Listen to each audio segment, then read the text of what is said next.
Welcome to another live Reaper Live Sports Show. We're back to you on a Sunday morning with another Lipa Live Sports Show. Welcome to the show, everybody. I'm in the Tampa Bay studio today, and Chris is on the road today. So, Chris, how's it going on the road? I know you're traveling. You tried to make it back, but it didn't happen. How's it going today? No, I'm in the truck on the way home. I'm doing all right. I'll get to listen to some of the games on the iPad and all that. So I'm a little disheveled today, but I'm always disheveled, so that's all right. Yeah, well, that's okay. We won't tell anybody. That's because everybody already knows. So you're good to go, though. We're going to have the Detroit Dupes and Rocco, the Primo brothers, are going to be on the show.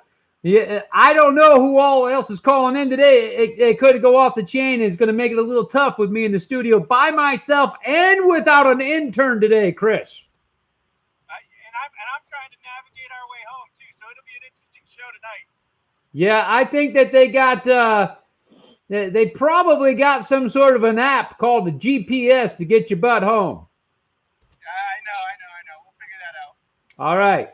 So anyway, let's get rolling here on the show here. I got a lot of cool things here that we're going to talk about today. One, first and foremost of the things that we're going to talk about today is I have to go over to my pick here. And let's see if I can pick and show and get this up in the air here. And there it is. We're talking about today is we are talking about like we did earlier in the week for the Thursday program. But today what we're doing is we're talking about who is the most underrated player of 2018. Who is the most underrated? And you know, if you don't get a hint of where I'm going with this, who is the most underrated? There's a good one right there. Another good one right there. Who is the most underrated player of 2018? That's a question that's going right out to you guys. And it's a good one. I think we did the overrated stuff, but the underrated one, I mean, some of these guys, they just do not get the attention that they deserve. And that's kind of why we wanted to put this up there today so we could say, all right, so who is the most underrated player? And I know I put this out there so you can find that on Facebook. You can find the question on Facebook. You can find the question on YouTube.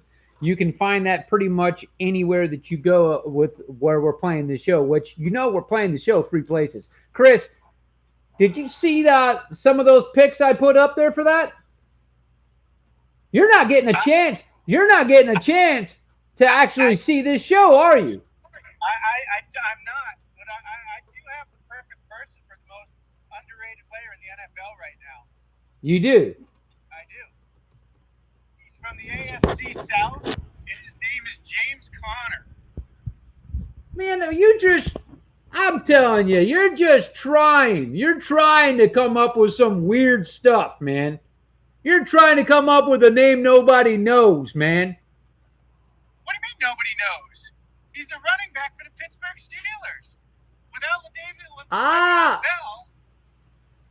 Le'Veon Bell, he's been holding the fort down, man.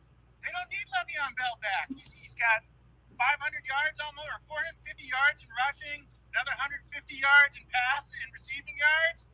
This guy's the real deal. They're not going to re-sign Le'Veon Bell, and James Conner's going to be their running back of the future.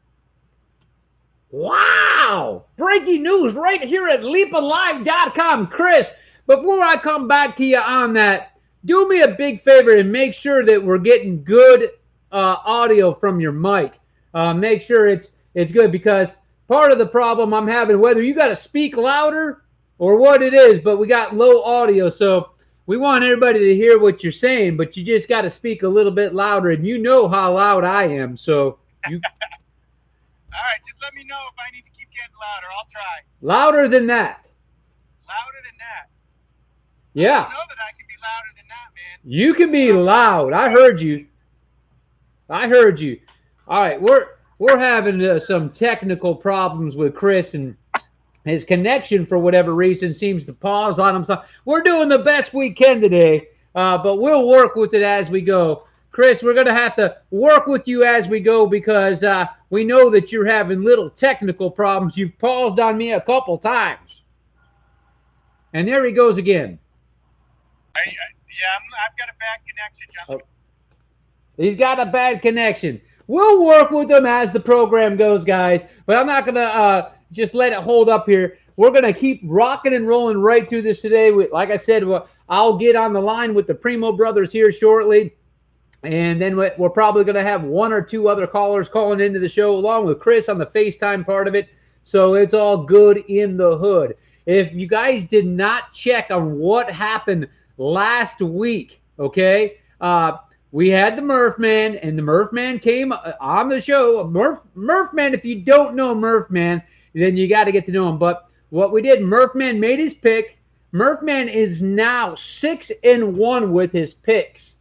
He picked 6-1, and I have to just forget the technical part of things going on here in the studio today. But anyway, Murph Man is 6-1, and he picked the Broncos, obviously. If you guys missed that, I'm sorry that you missed it, but it's a great thing we do with Murph Man. Every single week, he picks whichever helmet. We have 2 cups set up in front of him, and he picks. And it's just a great thing. So if you go to Facebook, you can find Murph Man on Facebook. Like him there on Facebook. You'll find him just as you see it spelled right there, Murph Man. And I'm telling you what, the guy's popular. So make sure that you go into Facebook and you check out Murph Man and you find him there. We're going to try to go back to Chris as we go here. And I don't know if we'll get Chris back on the connection or not, but we'll try as we're going through the show to get Chris back on the connection. And then, of course, I will also go and check with the Primo brothers as we're going along. Chris, how's everything going on your end? I don't know. You tell me. I got some trucks passing me, and it's getting kind of loud here. But does that sound better? It sounds a lot better. A lot better. The good news is we've got good sound. The bad news is I don't have my iPad anymore to look up anything if I need to. So that's all right. Interesting. Yeah, that's all right. We won't tell anybody. Again, that's because everybody already knows. So, Chris, as we're going through all this stuff today on the program, if we lose you, we lose you, and I'll have to call you back because that's the only way it's going to work is if I call you back. So if I lose you, I lose you, and if I do, then I'll make the call back to you, and all is good in the hood. Gotcha. All right. So, Chris, again, you're underrated player. That's actually a pretty good pick right there, but I'm not so sure he's underrated. I'm not so sure he had a chance to even be rated.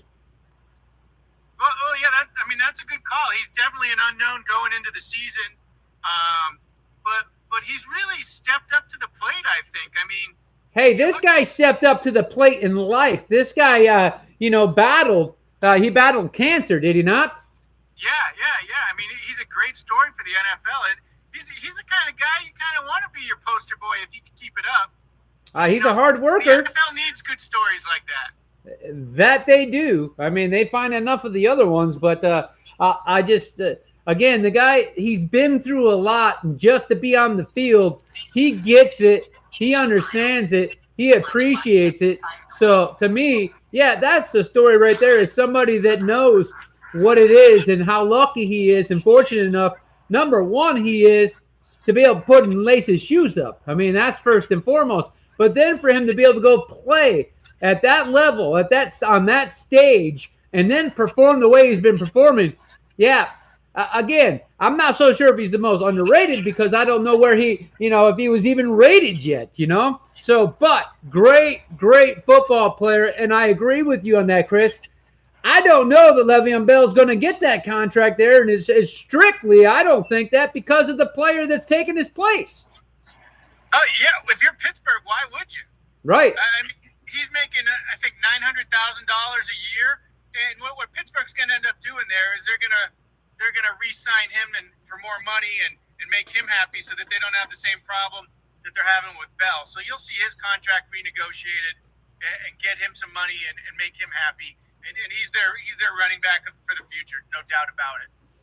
I could not agree with you more on that. We'll see how that plays out, and we'll also see who's willing to pay Bell a contract, as a high contract that he's kind of trying to set that market pace for the rest of these running backs. That really, they back Bell on this. Now, it's not like Bell's doing something that a lot of the players aren't behind him on and don't agree on, because you come in there, and if you come in there like the Seahawks guy, right? And you come in there on a play where you're due your money, and then what happens? He goes in there and he comes in and he plays for the franchise tag they put him on with no extension contract happening. He goes in there and he blows his knee out. What's he going to look like then, Chris? Yeah, I've never been a fan of the holdout. You signed a contract that amount of money. You need to honor that, in my opinion. I mean, if I'm best, I can go ask for a raise, but by no means does that mean I'm going to get it either. I signed a contract to do what I'm doing, and that's what I'm going to do. And I understand I'm on a job where I'm probably going to get hurt, knock on wood, but these guys should be playing. He shouldn't be holding out for this and not playing. He signed a contract. He needs to honor that. And that's just, unfortunately, not the way it is in professional sports.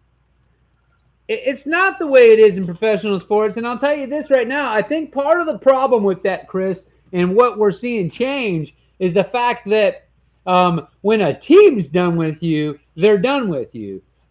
They've got the opportunity to ditch you in most circumstances, trade you, unless you have a no-trade clause of something like that. But they've got the opportunity to cut you, to trade you, to say bye-bye, to bench you, to do what they want with you.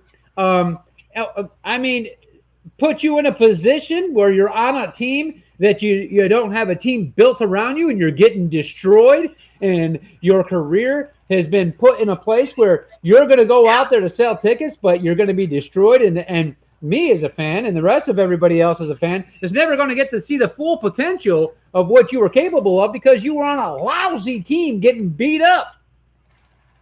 Chris? Yeah, you know me. I'm not a fan of the Pittsburgh Steelers by any means. But I've got to say kudos to them because they're definitely a better team with Bell.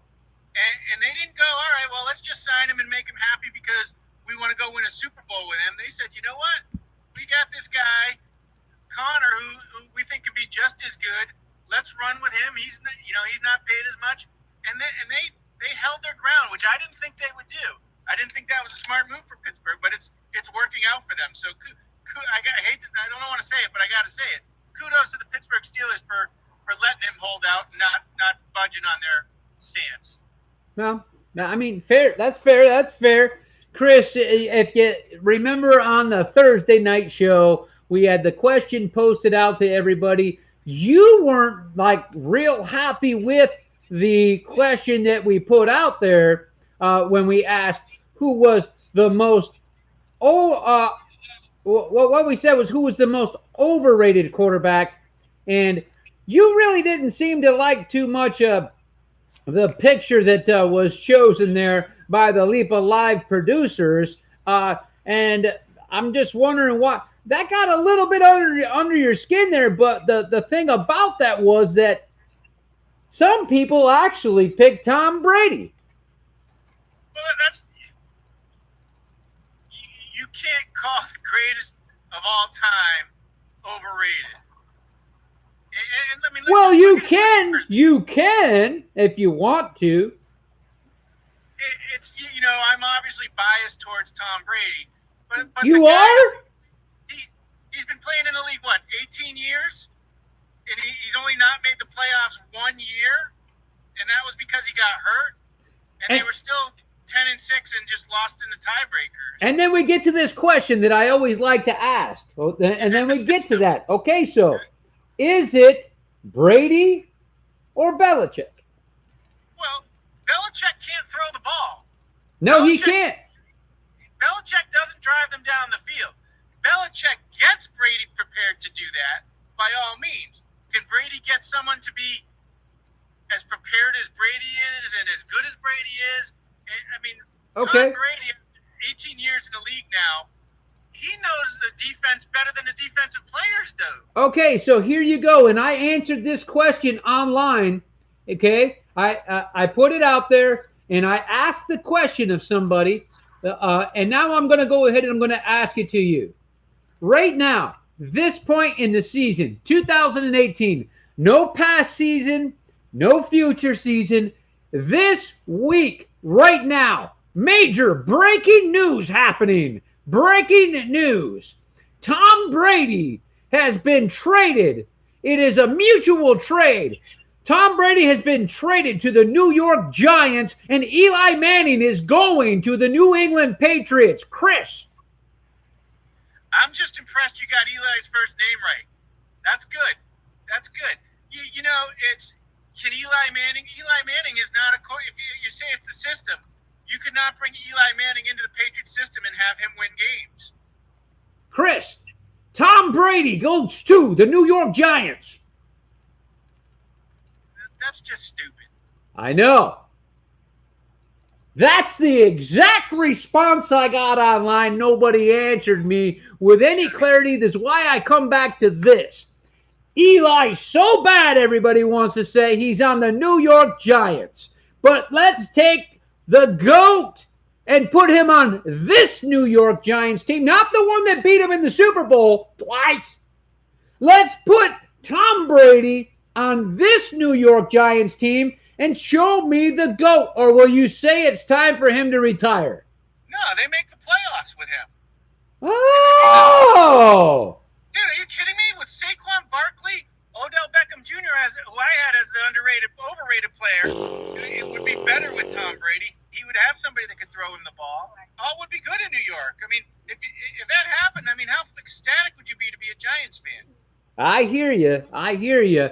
But I'm not convinced yet. I believe it's the combination of the Belichick-Brady combination. But I really honestly will tell you right now that if you take and you put Tom... Now, it would be a different story if I asked you to take a different mobile quarterback and put him on the New York Giants. I probably wouldn't think the same. But I would think that if you take Tom Brady and you get him, he's not going to slap helmets on the sideline and scream at his team, come on, when it's the New York Giants. I understand it, but I just don't think he'd be given the time for anything to happen there. That's my opinion, of course, and that's what this show's about. It's the fans to the fans and back to the fans. Chris? Yeah. I mean, I do agree with you. When you talk overrated, I mean, I guess you kind of do have to look at the top players of every position. I mean, they're the ones to knock off. You know, they're the best ones to say are overrated. But I really think there's some players out there that, you know, that you got to look at that, and even in the underrated, that you got to look at and see what numbers they're putting up and go, wow, is this player better than everybody thought they are? Chris, I've said it once, I'll say it again, and this is a quote, and it's not for me. They are who we thought they were. That's what it is. They are who we thought they were. I don't know. You know, I look at Sam Darnold for the Jets. Is he who we thought he was going to be? Sam Darnold from the Jets, is he who we thought he was going to be? Well, I mean, he's a rookie quarterback. We all knew he had a great arm. There was no doubt in his arm. They did say, a lot of them did say that he was the closest one to being an NFL starter out of the group that came out of college. I mean, he's doing what I think really a lot of people thought he would do. Yeah. You know what? We differ on that because I think he's an okay quarterback. I don't think he's a great quarterback. Well, let me ask you this right there then. We'll hit it right on this. To be a good quarterback, you've got to be able to hit the passes and the patterns, and you got to have the arm to make some of these throws, okay? You got to have the arm to make the deep post. You got to have the arm to be able to float one over to the light screen. You got to be able to have the arm on these quick outs. So with that being said, I mean, does he have an NFL arm? Yeah, I think he does. I mean, I think part of his problem is that the Jets are the team that he's on. Yeah, I agree with you. But I think he got an arm that he can go deep many years and have an NFL career. I think he'll be a starting quarterback in the NFL for years to come. Granted, his health stays the way it should. I think that he's going to have a lot of years and make lots of money. You talk about quarterbacks staying healthy, and after watching that game Thursday night, Rosen doesn't have a chance in staying healthy if his offensive line protects him like the way they did. That game was horrendous. I mean, he didn't have time to do anything. He looked horrible. Oh, he did look horrible, and I actually felt kind of bad for him. And again, that is my point with a lot of this stuff. It is my point. And it's also my point when it comes to putting a rookie in a situation like that. You can destroy them. And that is my point right there. How you look has a lot to depend on how your offensive line looks, on how your offensive coordinator understands his position players and how they can work to your advantage. I believe that wholeheartedly. The way you look as an NFL quarterback has a lot to do with your coaches and that offensive line. Otherwise, you're going to look like hell. Yeah, I totally agree with you there. I mean, it's we're starting to see coordinators drop in week, what is this, week 7, week 6, week 7. You saw Mike Smith go down for the Bucks, and then after McCoy just fired it, Arizona just fired McCoy right after the game. Chris, I'm going to the lines right now. We're going to go to the lines. We're going to bring Rocco on the line. See if we can get Rocco. Hey, I don't think we've ever been live. Rocco, how's it going? Good.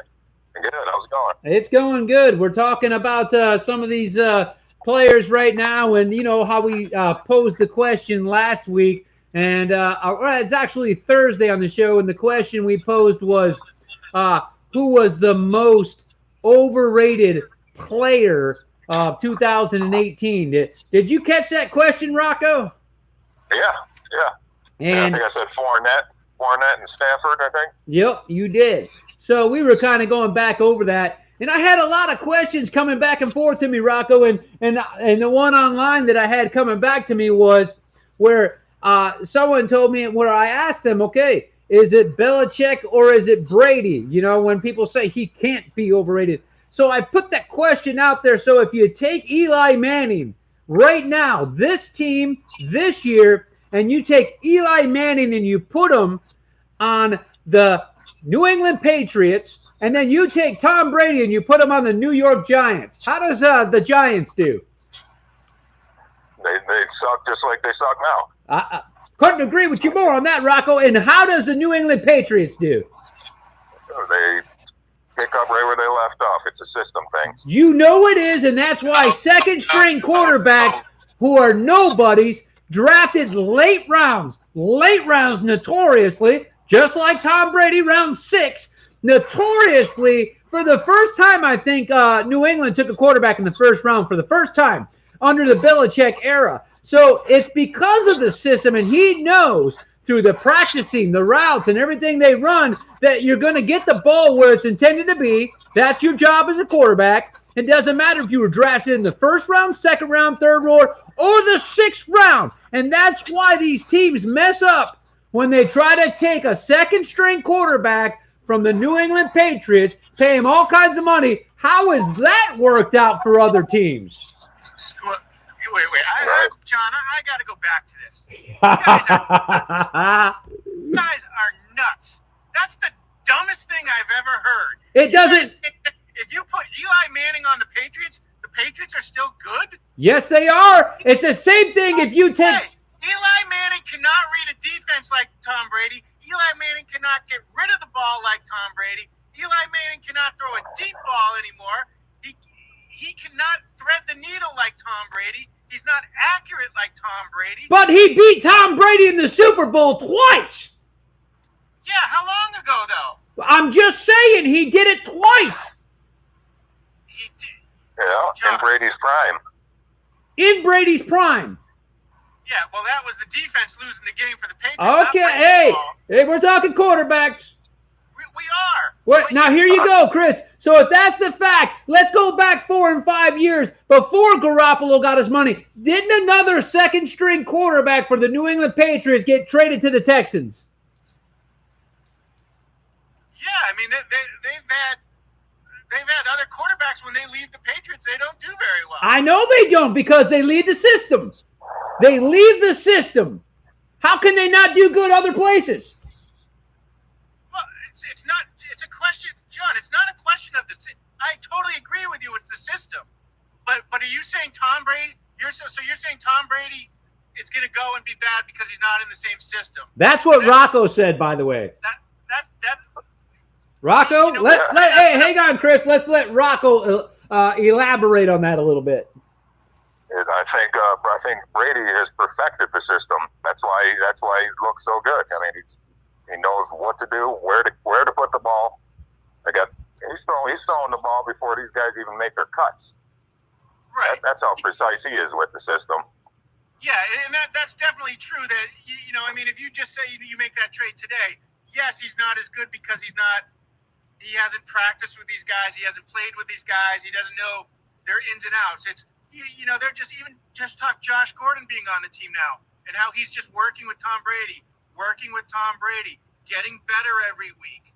So let's just take that to a next level. Forget this year.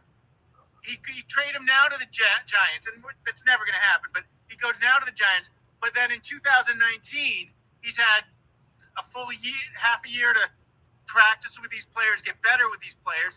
He's going to have a 12-4 team. Chris, I know 100% you're going to stick with your Tom Brady and your Patriots, and I don't blame you. What shirt are you wearing today? Hate us because you ain't us. What is it? He says, hate us because you ain't us, Rocco. That's what his terminology's been. And he's got a New England shirt on. I appreciate your enthusiasm, Chris. Not a Red Sox shirt. He does. He has the hate us because they ain't us shirt on. All right. Hey, Rocco, here's what I'm going to do. I'm going to bring in Detroit Dukes on the call with you. So be patient with me here on this. And let me get this lined up so I can get Detroit Dukes on the phone with us. Hey, John, Let's see here. While you're doing that, I'm going to talk kind of who Rocco had Leonard Fournette as the most overrated player. Jacksonville went and traded for another running back this week in Carlos Hyde from the Cleveland Browns. Right. That's just saying that, hey, even the Jacksonville Jaguars think he's a little bit overrated and are worried about him in the future. So hey, what's up? What's up, man? Are you good to go? I'm almost. We got Rocco on the phone. Are you still good to be on the phone, Detroit Dukes? I didn't hear that. What's that? Are you good to be on the phone? Can you give me 5 minutes? Yeah, we'll give you 5. Rocco, you still there? Yeah, I'm here. All right, good. We'll give Detroit Dukes 5 minutes. All right, thanks. All right. So, Rocco, did you hear what Chris said? I'm not hearing them too good, man. All right. Chris was he was patting your back a little bit. I was talking about Leonard. Can you hear me now? I was talking about Leonard Fournette and how you called him overrated, and that was a good call. And the Jacksonville Jaguars seem to have agreed with you by trading for Carlos Hyde from the Cleveland Browns this week. Yeah, they had to do something over there. I mean, that's a sign, I think, that Fournette's probably not coming back anytime soon. Well, Rocco, you called that one as far as overrated goes, so that was a good one. So I got a question for you now, Rocco. Who do you feel is the most underrated quarterback for the NFL right now, 2018, Rocco? Most underrated? The most underrated quarterback, 2018, underrated. Huh. I know, that's a good one. And you know what? That makes it so much more tougher than what we did before because it's so much easier, and it seemed that way to me, so much easier to pick an overrated one. But you really got to think about it when you start thinking about who's the most underrated player of 2018. Right. That's a really good question. Underrated player or quarterback? player, period. You can go any route on this one. We're talking most underrated player 2018. Wow. That's a deep one there. I know. We can let that one rest for a while and Yeah, wait yeah. till Detroit Dupes comes on, and then we'll ask Detroit Dupes what he's got on that one. So we can do that. Okay. That's a John. I don't know if am I still on? You're on. All right. I that's a tough question, and I mean I got that question a little bit before they did, and like I told them, and they may not have heard. I had James Conner. I can't think of other people. That's a tough question. I'd love to hear from the survivors out there what they think too. Well, I'll tell you right now, I got mine, and to me, I got mine right away. I know who mine is. I know who my most underrated player 2018 is. Let me ask you: is he starting? No, he's not starting because he's underrated. He's not starting because he's underrated. I'm sure you've got a Disneyland type character that's full of magic. Hey, nice, Chris, nice. Yes, absolutely, I do. And unfortunately, I guess what they want to tell everybody and the way they want to go with it is that everybody's got these red stains around their lips, but I guess what they did was they stopped serving. And once they stopped serving the Kool-Aid, everybody quit drinking it. So obviously people, including the organization that benched him, don't really get what's going on, including 620 WDAE AM radio doesn't seem to really get what's going on either. According to them, their 20 or however 30 plus years of experience in sports radio has kind of, I don't know, done something to them. I don't know if what they're doing is they're falling out of their vehicles on the way to work and bouncing their head down the cement or what's going on, but I'm not into their picks. Rocco. Yeah. I'll tell you straight up right now because I know Chris knows who I think. Do you got an idea who I think, Rocco? I think I do. Yeah? Yeah. Fitzpatrick. Rocco, you are on the money with that. It is Fitzpatrick that I believe is the most underrated quarterback. And because of that, I'm just going to tell you right now, we're going to go ahead and flaunt him a little bit here. That is my pick right there. You guys see it on the screen. My pick right there, most underrated, is Fitzpatrick. And I'll tell you this, the reason why. Do you realize right now, if you go on any of the sites right now and you're trying to get the stats and you go to the stats to see, okay, let's get a matchup and matchup comparisons. You know, the Bucs are playing the Browns and everything like that. Jameis Winston right now is riding off of Fitzpatrick's offensive stats. You can't look at the stats right now and get anything accurate to what it really is if you're looking at the Bucs, because the Bucs stats are of Fitzpatrick. How are you going to go ahead and adjust that? You can't. So it's a little bit crazy there. What do you think? I know I don't have my computer up and running, but I got a stat for you. Okay, bust it out. Lost 10 of his last 11 games. I know exactly who lost 10 of his last 11 games. I know who. Jameis Winston. Say it again, Chris. Jameis, I ain't so famous, Winston. He's saying Jameis Winston lost 10 of his last 11, Rocco. And last season, the Tampa Bay Buccaneers the Tampa Bay Buccaneers were 11-5, right? 11-5, okay? 2 of the 5 wins came from Fitzpatrick. 1 loss. So Jameis, okay, got 3 wins last year and 10 losses. Yeah, that's the guy I want underneath center right there. That's the guy I want underneath center. Rocco. They're still trying to figure it out. They don't know what route to go, I think. It seems like they just want to maybe bounce him out of there to me. I think you could be actually right on that, and I thought about that before if they're wanting to get rid of Jameis and so let's go ahead now and get him out of there. But it almost seems like if you wanted to get rid of Jameis, that you might not have taken Fitz out as soon as you did, because now you're really and truly exposing how poor Jameis is, and you're going to get nothing for him. Right. Chris, what do you think about that? Yeah, if you see Jameis Winston not win 5 or 6 games, only win 5 or 6 games, he loses a job in Tampa Bay, and Dirk Cutter both go out of Tampa Bay at the end of the year. It's you look at this team and they're not producing, they're not winning. With Jameis in there, maybe they are trying to throw a couple games and get that first round high draft pick. Maybe they are. I don't know, Chris. When did they take the running back, that Ronald Jones? Was that a first-round pick? I think it was the second round, but they had a couple first-round picks. I don't remember, but he hasn't done anything either. I know. It's like, what are they doing? What is the goal? You know what I'm saying? Well, it's like they're trying not to use this guy for some reason.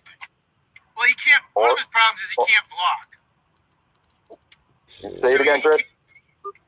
He said he couldn't block, Rocco. Oh Yeah, he said he couldn't block. Let's see. Well, geez, they're putting up big yards every week, though. The thing about it is that again, you had 1 week now, so you've had a game and a half with Jameis Winston.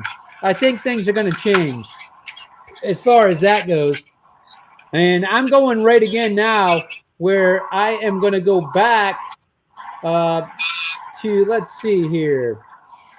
I'm going to try to go back, and I'm having a little problem with it. Man, I wish we had some technical person in the studio with me today to help me out. Hey, John, let me do a little talking while you're trying to figure that out. All right, Chris, you go ahead and preview us on a couple of the hot topics today on the show. Well, we're talking about the Bucs running game. Do you know who their leading rusher is? It is Peyton Barber. He has 230 yards in 6 games. That's not even 40 yards a game. You know who has the most? How many rushing touchdowns do the Bucs have? 1. They have one rushing TD. And you know who has it? Who? Johnny, I'll let you answer that if you can. It's your most underrated player, Ryan Fitzpatrick, has their only rushing TD. And he's about as mobile as I am. I remember that touchdown that he ran in for too, and wow, what a bunch of energy that was right there. That's just too bad for Fitz. He looked like he had a second year with the team and that he was going to make things happen. And he comes in, and you know the crazy thing about it is the fact that he broke the records he broke. Interesting game today with Cleveland coming in, isn't it? Yeah, I mean, what's their running game going to look like without Carlos Hyde? They're giving the ball to Nick Chubb. Do it. So they've also got Duke Johnson on that roster, who I think had 1,000 yards combined rushing and receiving last year. So he's no slouch as a third down back right there. Right. I think they've got a lot of confidence in Chubb. He's broken off a couple long runs, I believe, and scored touchdowns. So Cleveland's going with Chubb and the younger movement with Chubb and Mayfield. So it'll be a fun game to watch today. I agree with you there. Rocco, I'll tell you what I'm going to do here. I'm going to disconnect us for probably 30 seconds, and I'm going to call you right back. Okay. And that way I can get Detroit Dupes on with you. Cool? Sounds good. All right. Cool.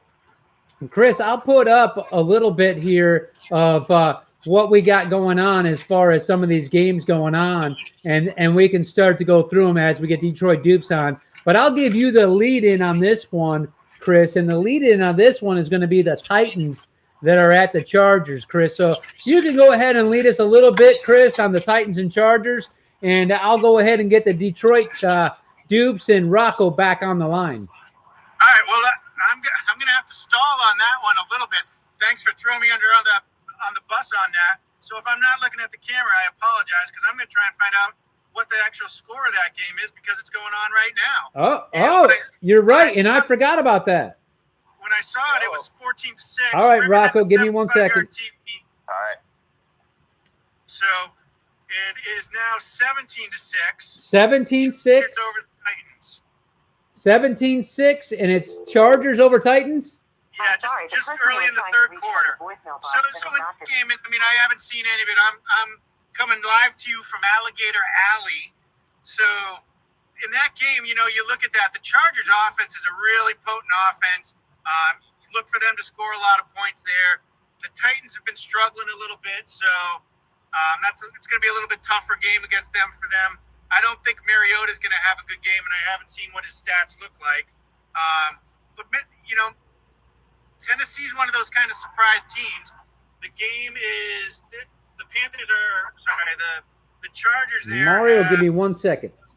Yep. Go ahead, Chris. I'm trying to see who has the touchdowns there, but it's not working for me.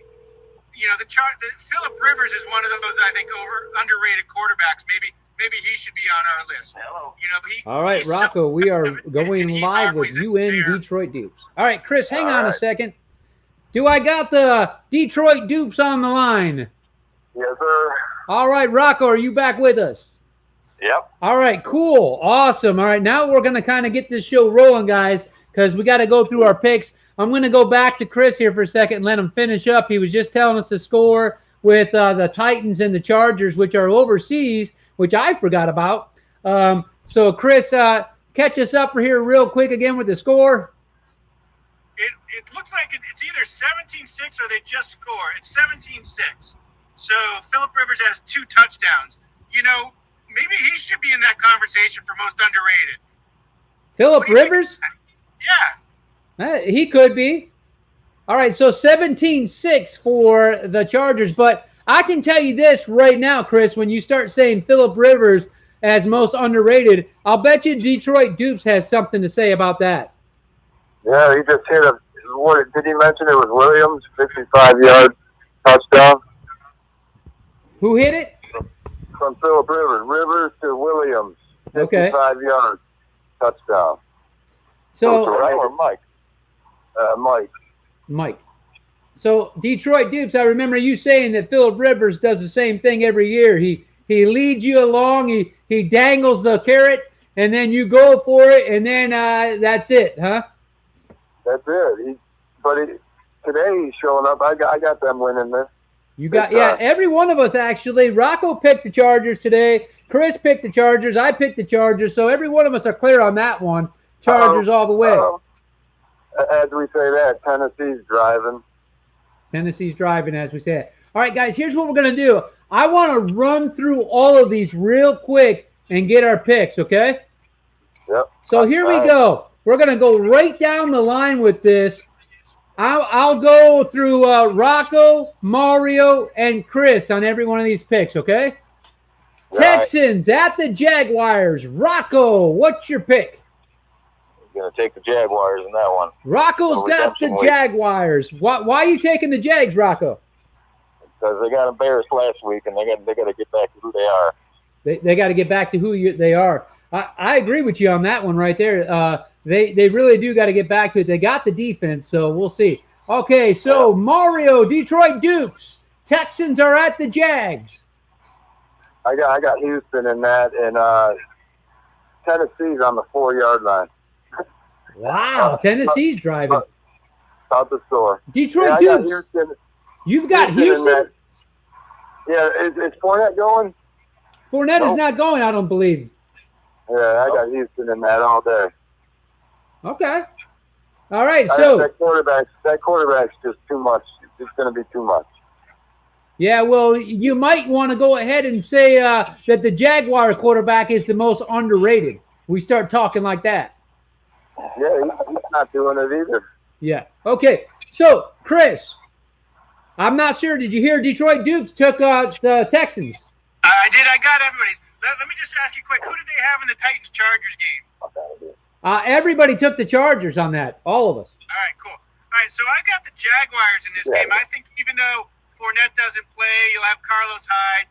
Yeldon's done a good job for them as the backup running back there. In a low-scoring game, I'm taking the Jaguars.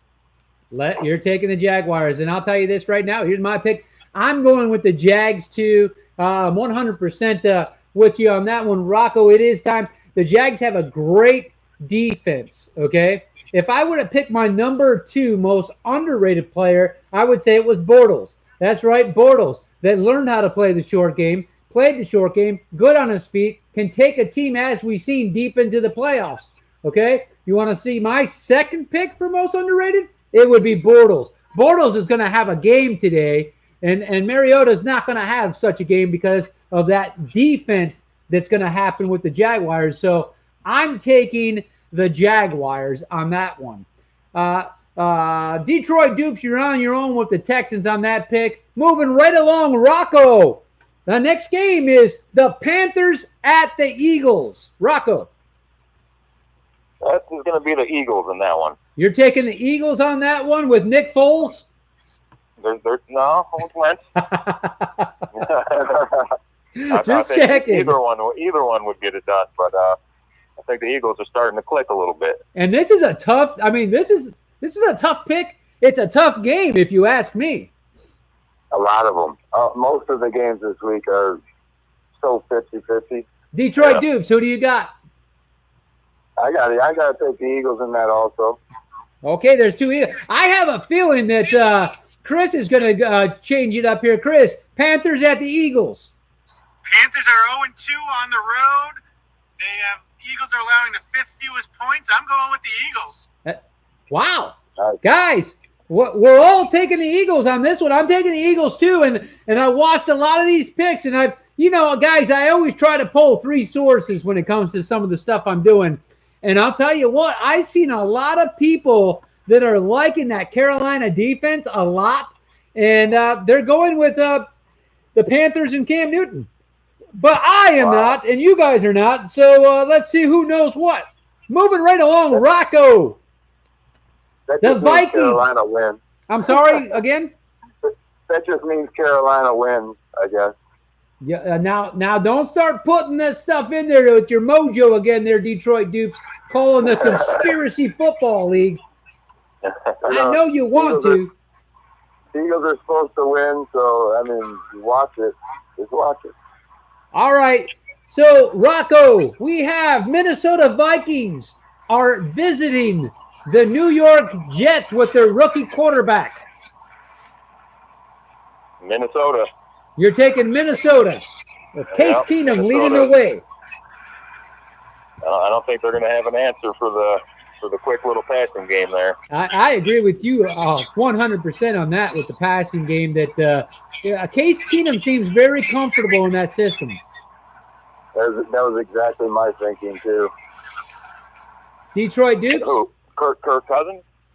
No, I got Minnesota in that too. That was exactly my thinking. But, that Jets quarterback, he's something else too. And that's another 50-50 game. That could go either way. It depends how the Jets run the ball, for sure. But Minnesota, without Dalvin Cook again, Latavius Murray can step in, and I don't think they'll miss a beat. That's what I'm hoping. Nice picks. Both of you guys are taking the Vikings on the road. Chris, before I ask you, Chris, do you got the radio on? Nope. No? Okay. Chris, Vikings visiting the New York Jets, and I know how much you love the Jets. You know me. I take prediction. I'll even give you a little bit extra on it. I'm going to predict Adam Thielen to have 130-plus yards, and the Vikings win it.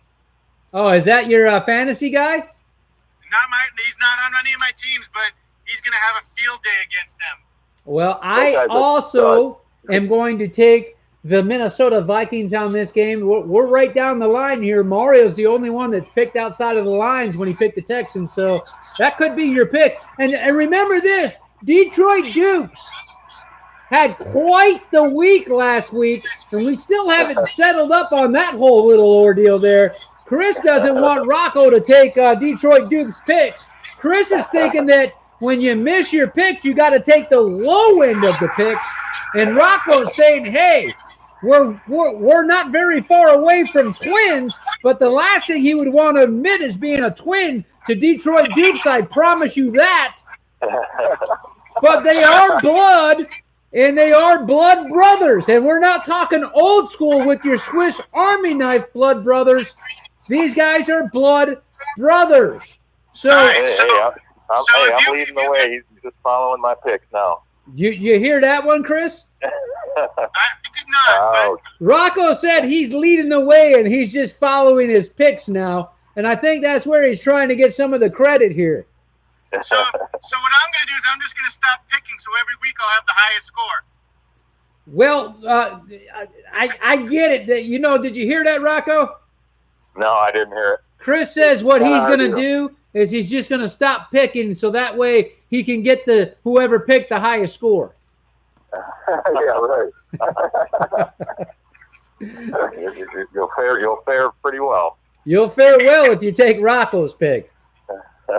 Okay, so hey, check this out now. We're coming into, since we all picked that, well. Give me 1 second here, guys. There's our game right there. I want everybody to remember every Thursday night at 7:30 p.m. Every Sunday at 10:30 a.m.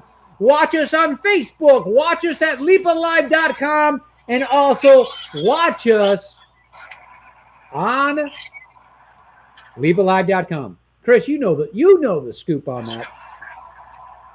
I do, but I can't see anything that's going on. You don't need to see what's going on. Trust me. It's no good. I'm not good. I'm not good. All right, Chris. Don't even ask me the next game. Don't even ask me. All right. I'm going right over to Rocco. Rocco, we have the New England, Chris's favorite team. He's got a pillow that's New England Patriots that he cuddles up with. Sleeps with one pillow between his knees and one pillow behind his head. The New England Patriots are going into the dominant defense of the Chicago Bears. Rocco. No, this is a tough one this week. It's without Gronk, it's going to be a different look. Chicago, Khalil Mack's not 100%, so it's kind of a 50-50 game. I don't know which way to go on this one. It's tough pick.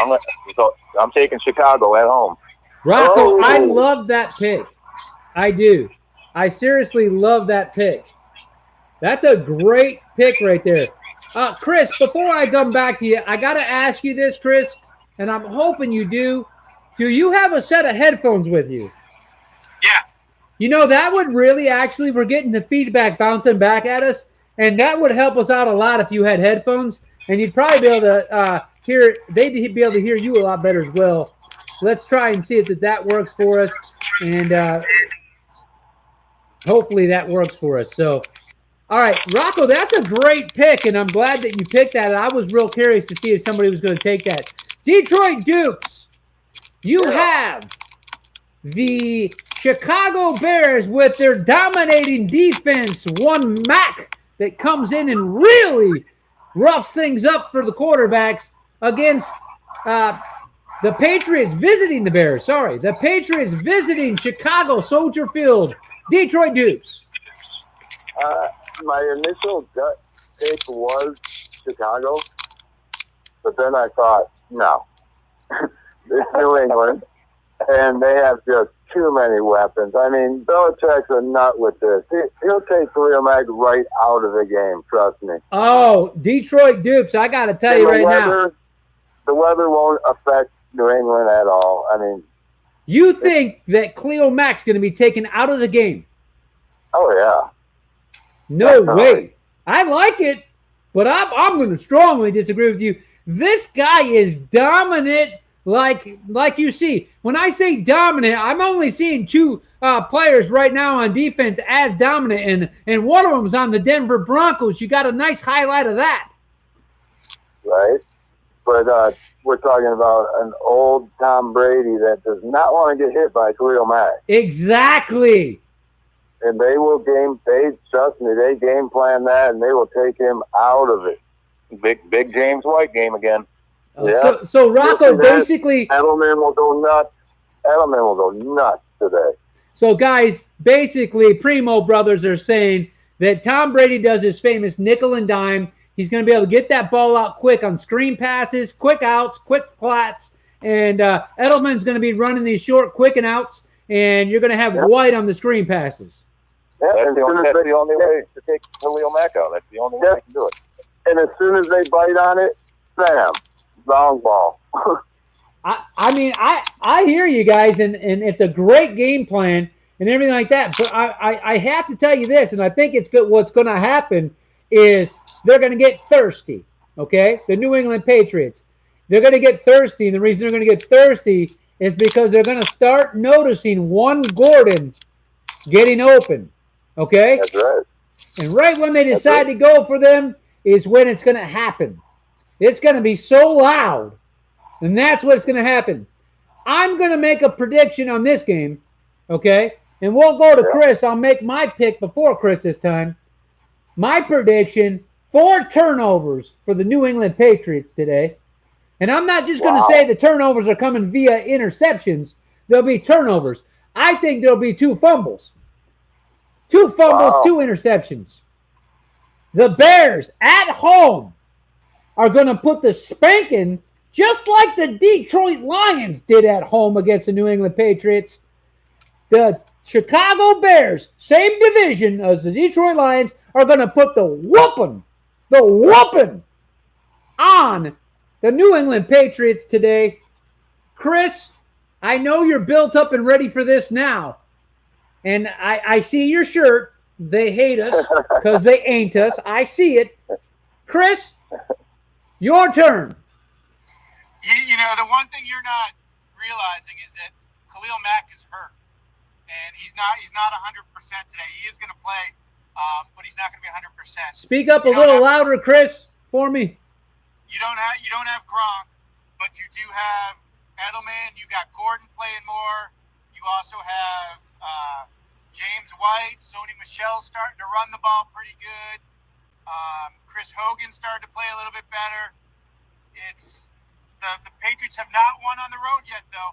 I will give you guys that on your pick. But with Khalil Mack not being 100%, he's not going to be as big a factor as you all are saying. Are you telling me right now that Khalil Mack is injured and will affect his play today, Chris? Yeah, he won't be as good as he's been all year long. Why not? Because he's hurt. Well, what are we talking about? Did he chip a fingernail or has he got a growing pole? He's got a bum ankle. His hoof is. I think it's an ankle. You know what happens when you got a bad ankle. You break out the athletic tape. You get the trainer on the sideline who stares at your toenails that you haven't trimmed in 4 weeks, and you tape that ankle up. He's good to go.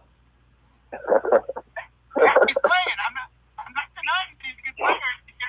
He's gonna make plays in this game. I think what we're hearing is wishful thinking from Chris on his end. So, Chris, who are you taking, the Bears? I think you made the mistake. You're wrong. The Bears have 2 interceptions and 2 fumbles. Okay. Would you like to put some sort of a chicken wing dinner on that, Chris? You got it. Chicken wing dinner. I'm in. You're in? I still owe you from the. I know you still owe me 10 wings. And what I want to know, are you going to make good on your bet this time? And that means you're going to have 20 chicken wings coming my way. Yeah, we're in.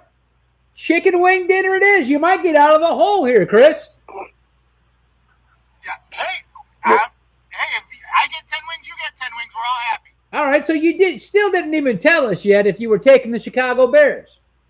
I told you you didn't even have to ask me. I'm taking the New England Patriots. Okay. He's taking the New England Patriots, guys. Moving right along, we have the Buffalo Bills coming into town to visit one Mr. Andrew Luck with the crappiest offensive line you've ever seen in this NFL, aside from that of Eli Manning's New York Giants. But how about the Buffalo Bills coming in to visit the Indianapolis Colts? Rocco. They shouldn't even show up on this one, I don't think. It's going to be a blowout. It's going to be Indy all day. Long day for Buffalo. I couldn't agree with you more, Rocco. Detroit Dupes. I'm going to go with what I always say. The Indianapolis Colts are tanking the season. They did it the season to get Andrew Luck. They've done it before. They're doing it now. But with that said, so is Buffalo. And I think Indianapolis wins by default. I think it's going to come down to a field goal. That I don't think Vinatieri, right? I don't think he would miss a field goal on purpose. I don't think he's that guy.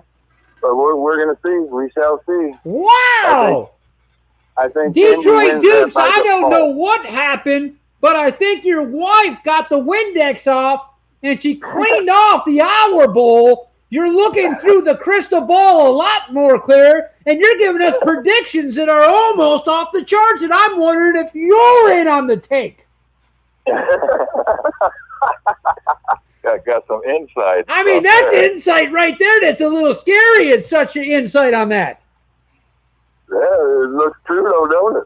So who's going to win it, though? I think Indy wins by default. By default? I've never even heard that pick before. Chris, Detroit Dupe is calling Indy to win by default. So if you just put the DEF in parentheses next to his pick, I don't know if he gets extra points for that.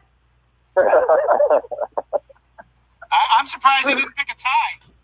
You know, that's true. Detroit Dupes, you could have picked a tie. Yeah. I'm still not used to picking ties. I've never. It could be 0-0 right down to the wire, and Vinatieri has to make a field goal. He's not going to look like a jackhole. Come on, Buffalo is down to Derek Anderson at quarterback. It's going to be pretty ugly. I agree with you both. It's going to be ugly. Chris, Bills at the Colts.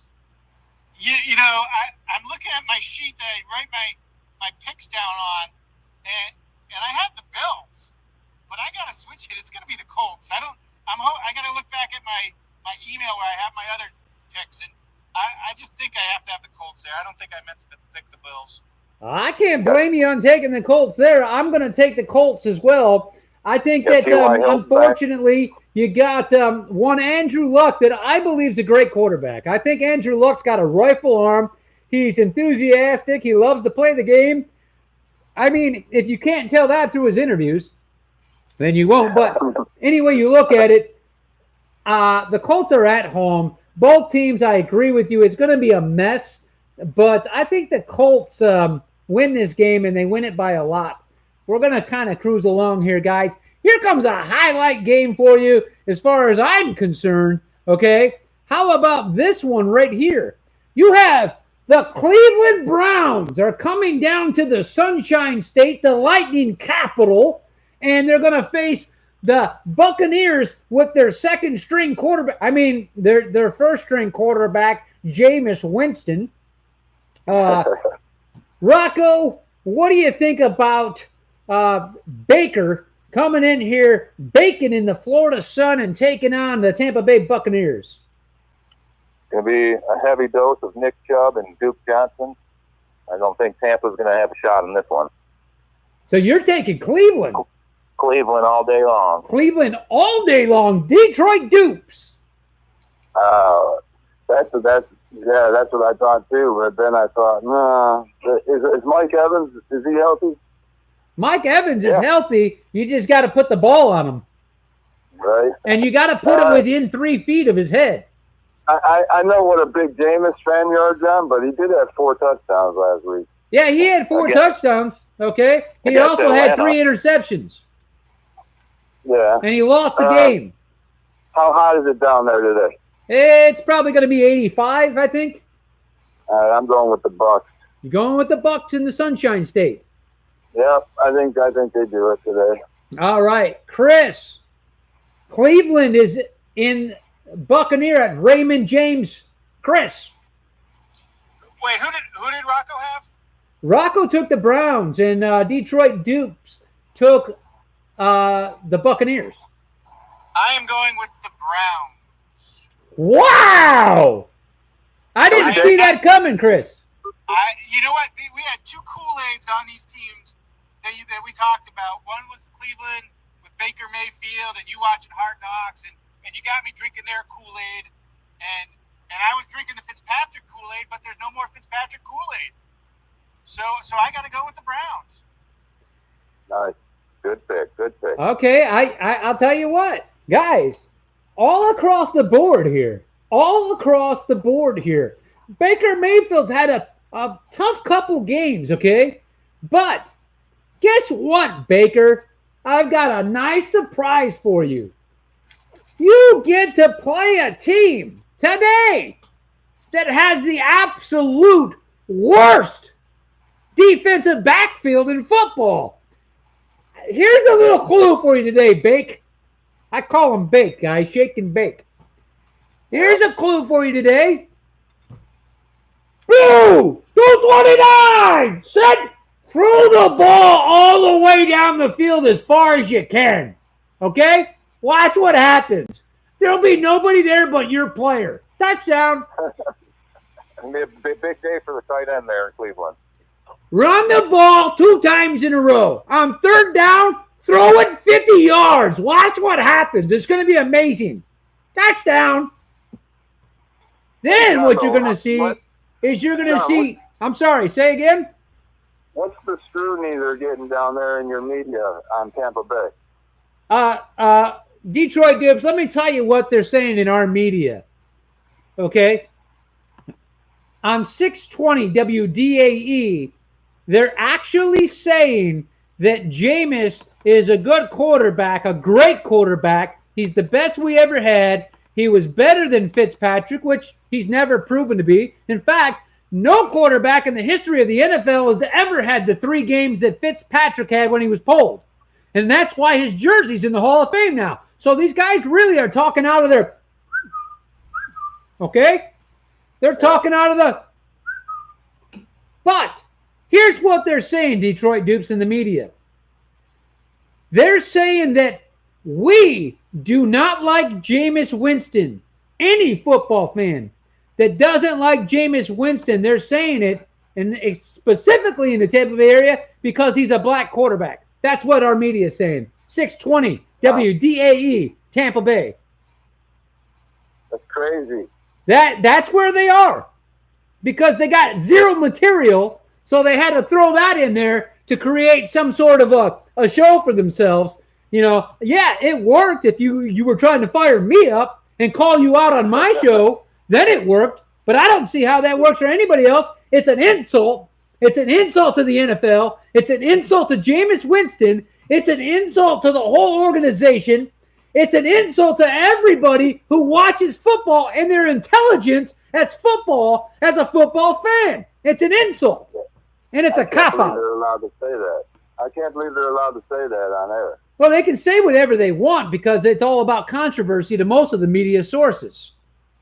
I'll ask a question and I get an answer, but I'm not trying to inject somebody with some sort of scrutiny and media farce. I don't need somebody to come out and tell me that. It's not only that. You know what they do? They hang up on their fans.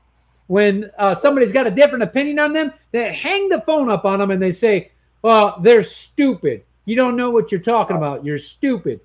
I don't know. So that's what's going on in Tampa Bay, Detroit Dupes. Wow. I mean, are the players saying bad things about Jameis or what? Well, let's wait till after this game. There was some bad things going on with the locker room last year, and then everybody wants to go ahead. It's the same. When I say everybody, let me back up. 6:20 a.m. WDAE will come out, and what they'll do when Deshaun Jackson starts getting upset is they'll say he's a poison in the locker room. If Evans starts getting upset, now he's going to be the new poison in the locker room. Yeah, you're going to see it after this game. I do believe the locker room falls apart, and the reason why that locker room falls apart is going to be because of what's happening and the differences of what's happening from your first 4 games to when you start getting into the midseason. So, Chris, you want to chime in on this, or are you just wanting to stay away from me on this one? No, I totally agree. I think the Bucs have done a horrible job in the way they're handling their quarterbacks. I think that you're gonna have locker room divided unless Jameis somehow comes up and starts winning 5-6 games in a row. If not, everybody's gonna want to see Fitzpatrick again. If Jameis throws 4 touchdowns a game, 300 yards a game, and is still losing, they're gonna want Fitzpatrick. They want somebody to win the games there. And I just don't think Jameis can do it. Well, it's no surprise on why you don't think he can do it, because he hasn't actually been doing it. Well, I mean, he did throw 4 touchdowns and have 400 yards, I think, last week, but they lost the game. They did. They lost the game. And it All was right. against a bad defense. It was against a bad defense, a very bad defense. Primo brothers, can you guys hear Chris a little better now? It's a little crispy. Right. We're still working on our technical things here. And, it's a little different when you got Chris on the road driving down the highway in a car. Chris, where are you guys? Alligator Alley. Oh, no wonder. Alligator Alley. You guys in the truck? Yep. Who do you got in the back? Me. No, I mean in the back. When people go down Alligator Alley, you got to get a little suspicious. That's good, Chris.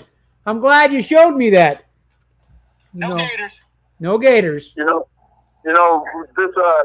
game right here, there is a lot to say about the weather. Cleveland's coming down there, and I don't think any team's ready for that heat down there, and it really affects the other team. Yeah, I got it. I got it, Detroit Dibs. But I watched the HBO special Hard Knocks coming up into the preseason, and the Cleveland Browns were on Hard Knocks this year. And I'll tell you what, Cleveland, through their whole preseason and into that first week of NFL football, it was just as hot in Cleveland through those practices outdoors as it was here in Florida. I think that would probably matter more the longer we're going into the season and they're used to the cold and everything more like that. But I think we're still kind of in that little spot right there where at 85 today, it's going to be hot, but I think that they're going to be okay. You just hope the defense is, because to me, that's what happens is how long, and if I'm a coach and there's a heat factor, I'm thinking about the time of possession. How long can I keep a defense on the field? And that's where it really plays that factor in Florida, especially if you're playing in Miami. Wow. Trust me, guys, down in Miami and where Chris is right now, it's just 3 degrees temperature is a huge difference. Trust me. If you go from 91 degrees to 94 degrees, that's hot. Hot. Yeah, we were just saying yesterday how much hotter it is over here. We were in Fort Lauderdale area, Boca Raton, and it is. It's 3-4 degrees hotter over here than it is over there in the Tampa area. But also, you guys got to remember, you're the Midwesterners, I'm a Northerner. Half these guys played football in the South for college, so a lot of them are used to the heat. True that. All right, guys. Hey, I took the Browns. We all took the Browns on this. I think that says a lot for the Tampa Bay Buccaneers, especially when 2 of the 4 of us are here in the Tampa Bay area, and that's our home Tampa Bay team. So I think that says a lot about the Tampa Bay Buccaneers right now. Let's move along and go right into the hood with the Primo brothers. We have the Detroit Lions, and they are in Miami. Speaking of a team that's an indoor dome team, heading on the road down into the South Beach, Miami. Rocco. Another tough one here. It is. They're like pretty evenly matched right now. But I think it's going to come down to the weather. It's going to be I think Miami's going to pull it out. It's going to be a close one. Now we're really talking something about weather right there and what it is. And I don't know this, Rocco, and maybe you can answer this for me. Do the Detroit Lions practice outdoors? Yeah. Okay, so they practice outdoors through the summertime too? I believe so. Okay. That's it. That's important. It's important as the season goes on for them too. But Chris, to you real quick, pretty hot in Miami, was it? Yeah, it's right now it's 87. 87. So it's not too bad, but it's hot. Right.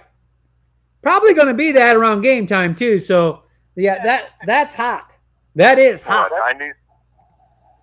87 degrees, guys, in Miami. Yeah, that's 100 degrees on the field. I mean, Yeah, that's hot. So Detroit Dupes, talk to me. I'm trying to think through this because I have Detroit as my pick, and I just got done saying how it's going to affect Tampa. I mean, but I think Detroit has more weapons. They got to get it done. I think Detroit wins that game. I mean, I like it in Detroit. I like your pick, Dupes.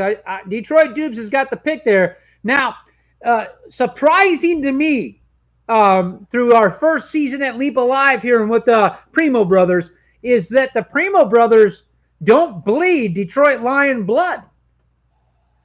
You guys have had enough in Detroit. Oh, same thing year in, year out. That's a tough gig.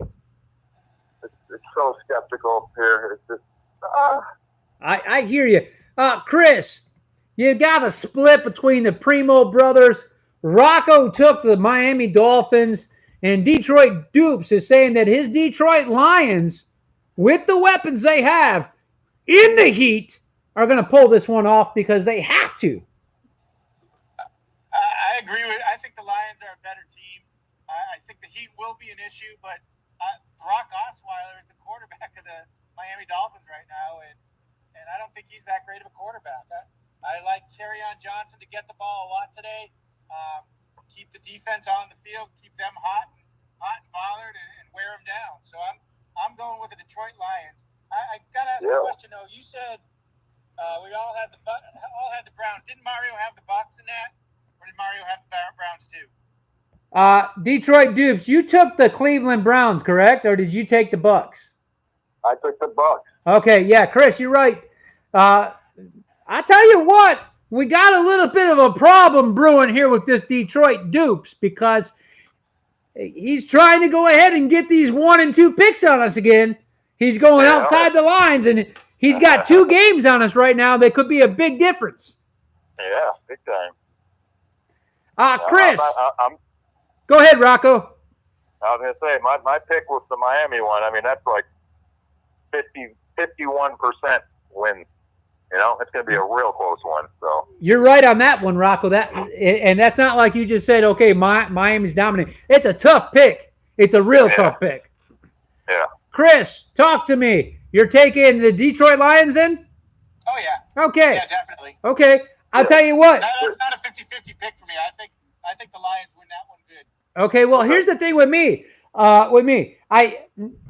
Many of you know I'm from the Detroit area, and Detroit was the very first football game I went to. Was the Detroit Lions against the Packers. Was the Packers in the Detroit Pontiac Silverdome. Detroit lost. My first NFL football game as a kid. Detroit lost to the Packers. However, Detroit had a bye week, okay? They've had a bye week here. They got a chance, I think, to tweak this defense a little bit. They do got a defensive head coach. And they've hopefully got a little bit of a chance with the offensive coordinator to work it out.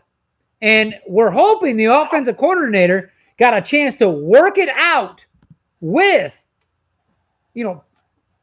the offense, the receivers, the running game. You got to mix it up, and you got to be able to go from the running game to the passing game. You got to get the short passes and the deep passes. I'm taking the Detroit Lions off the bye week to go into Miami and slap the South Beach boys and slap them good. I think they're going to slap them like they slapped the New England Patriots around. So I'm going Detroit on this one.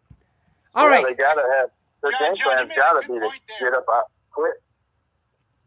I'm sorry, say again. For me? You want me to go or Rocco? Detroit Dupes.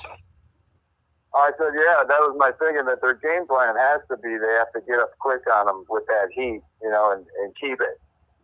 They hopefully they get up 28-0 quick. Yeah, and it's the defense, too. If you're in the heat, your defensive plan throughout these you've had the bye week, your defensive plan has to be, come on now, 3 and outs, 3 and outs, 3 and outs. You got to come at them intense and get that defense back over by the fans with the Gatorade going down their neck. That's right. Chris, what were you saying now about the good point that I made? And I appreciate you highlighting me on my good point. I was going to try and find a way to not say a good point by you, John. But yeah, you mentioned something that I didn't really think about was Matt Patricia used to play the Dolphins 2 times a year as a defensive coordinator for the Patriots. So Yeah. he should have a little bit of advantage there, I would think. You would think he would. All right, guys, we're moving along here. Here's a good game for you.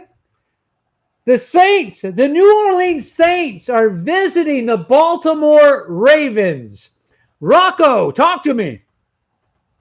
Baltimore's defense looked good last week. That they No did. question about that. But this is another one of those 50-50 games here. But as far as the bye weeks, New Orleans coming off the bye week, get a little more Mark Ingram in the mix, get Kamara in the mix. I think it's going to be a little too much for Baltimore, New Orleans. I heard you clear on that one, and good points on that. If you're coming off a bye week, it's a huge, huge deal. And that's why teams sometimes make a big deal out of it when they're matchups and they're deciding these. They look at that schedule at the beginning of the year, and they're like, wait a second. We're facing this team after a bye week when we just played this team? Come on. All right. So with that being said, Rocco's taking the too tough to handle New Orleans Saints and Detroit Dupes.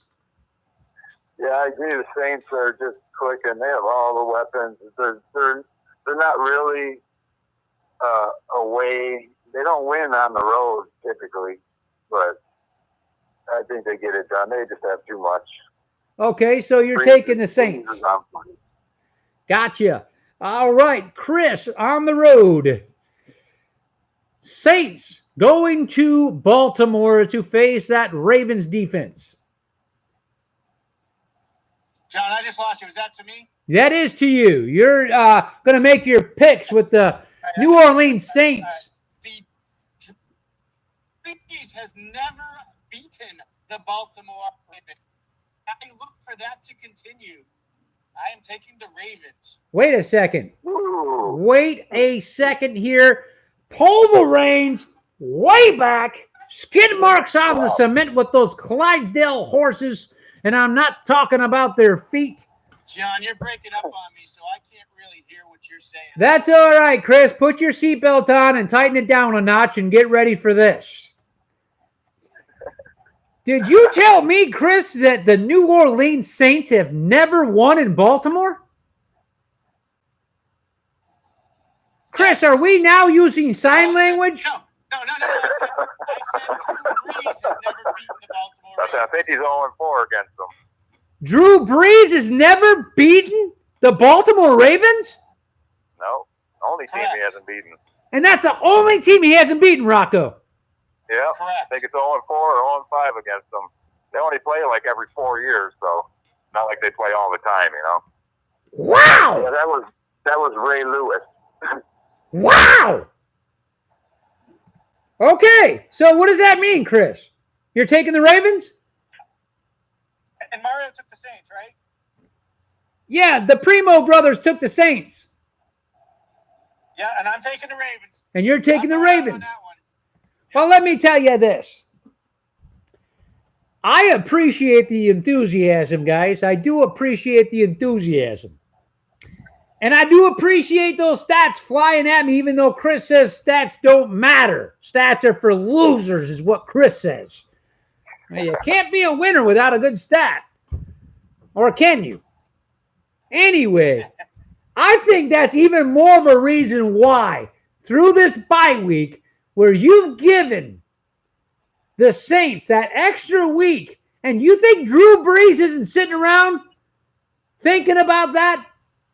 After the week he had last week, you think right now he's not thinking, hang on a second. I've got the records to prove my greatness. I might be an underrated quarterback. I'm not going to let there be one NFL team that I didn't beat. Come on. Drew Brees comes in there and destroys this Baltimore team, and he's going to do it by riding his defense. His defense is going to be what gets him the win today. You can see that. Mark my word on that. Let's move along, guys. Here's a game for you. And gosh, guys, these are tough games to pick right now. I mean, I don't know if they are for you guys, but for me, they're tough. We've got the Dallas Cowboys going into Washington to face the Redskins. Rocco.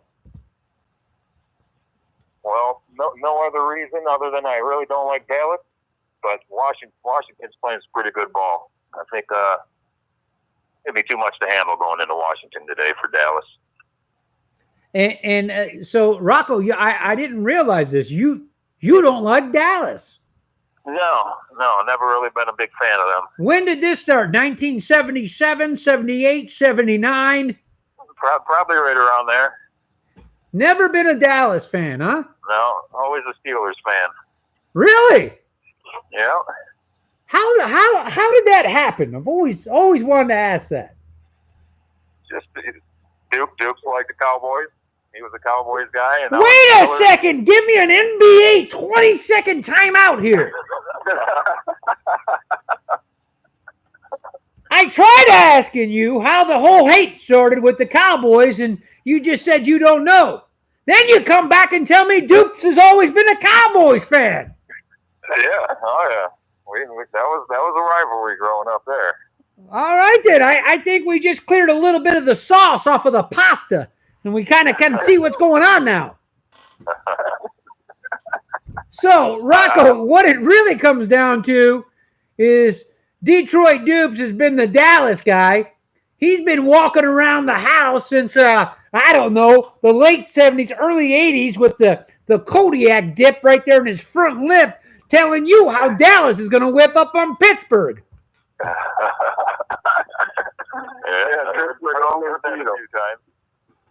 All right, so I like that little in-house rivalry going on there. And so with you right there, Rocco, having an issue with Dallas, and I can't blame you on that because, you know, sometimes Detroit Dupe starts winning. He might rub it in a little bit, and you might even see him dance from time to time. That would be quite annoying. Well, hey, I'll tell you, man, I don't think that was the Dallas team last week against Jacksonville. That's just not who they are. If they pull that off again, then maybe I'll start to consider them as being good. But Water? What do you want? Other than that they got to prove it to me. That's just how I feel about that. I got you. So Detroit Dupes, the rumors out right now that you are a Dallas Cowboy fan. Yeah, grew up with them. They, Staubach, Dorsett, Dion. But that's all over. The Lions should have pounded Detroit. Dallas. All they had to do was game plan for Zeke.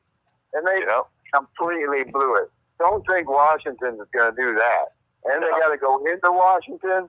Washington all day, Washington. Washington all day from the Primo brothers. What were you going to say there, Rocco? No, I agree with all that. Good. Chris. Lions crap the bed on that one for sure. They did. You're right. They did. Chris. Dallas Cowboys going into the Washington Redskins.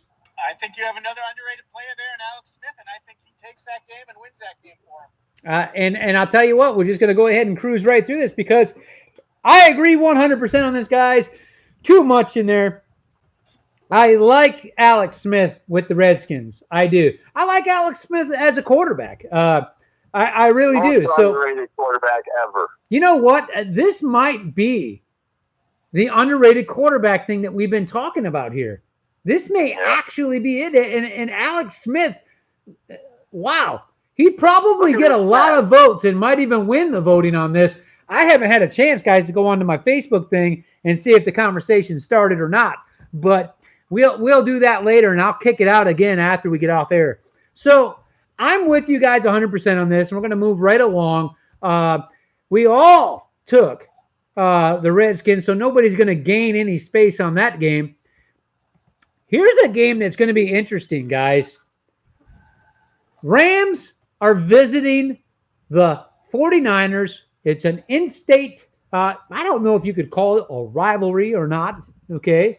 But it is an in-state matchup in California over there. Rams are in San Francisco, and I'm not so sure, Rocco, if the Rams have their starting running back. Who, Todd Gurley? Is he starting? Yeah. Okay. Yeah, he's in there. Okay. It's Melvin Gordon that's out. Gordon's out. I'm sorry. There it is. Okay. Yeah. My bad. With that being said, Rocco. That's all they're going to need is Todd Gurley, but they're gonna. It's going to be an ugly game for San Francisco national TV. I couldn't agree with you more on that. It's going to be ugly. Detroit dupes. But how did they stay in it with Green Bay? It was a fluke, if you ask me. Rocco, what do you think about that Green Bay game? Green Bay doesn't have the defense the Rams have. So it wasn't a fluke. Green Bay is who we thought they were. They are who we thought they were. Because Green Bay, to me, I mean, if you want to talk about a team like, wow, okay, I don't think they're that good this year. No, they're squeaking by. They're squeaking by with one future Hall of Fame quarterback in Aaron Rodgers. Right. So, and no Jordy's just killing them. it is killing them. What a bad move there. Chris, the Rams are at San Fran. You know, you talk about the Packers squeezing by. Look at the 49ers since they lost Garoppolo. They're just not squeaking in. They're right in every game. They're within a touchdown every game of winning. They just do something at the end of the games to lose it. But I still think you got to take the Rams. They've got a good offense and a good defense there. That's tough to beat. What were the Niners doing with Garoppolo? They were 1-1. Okay. Yeah, I'm not real impressed. I know you is have San Fran's running back going? You know what? We're starting to see this I kid think so. Burhead, or however you pronounce it. I always say that. So I should have learned how to pronounce it. He's not losing his job. He's keeping his job there because he is doing well. So maybe he should be on that underrated list. Maybe. Now, Detroit Dupes, sorry about that. I heard you in the back there. Come back. Yeah, fill me in with what Chris just said.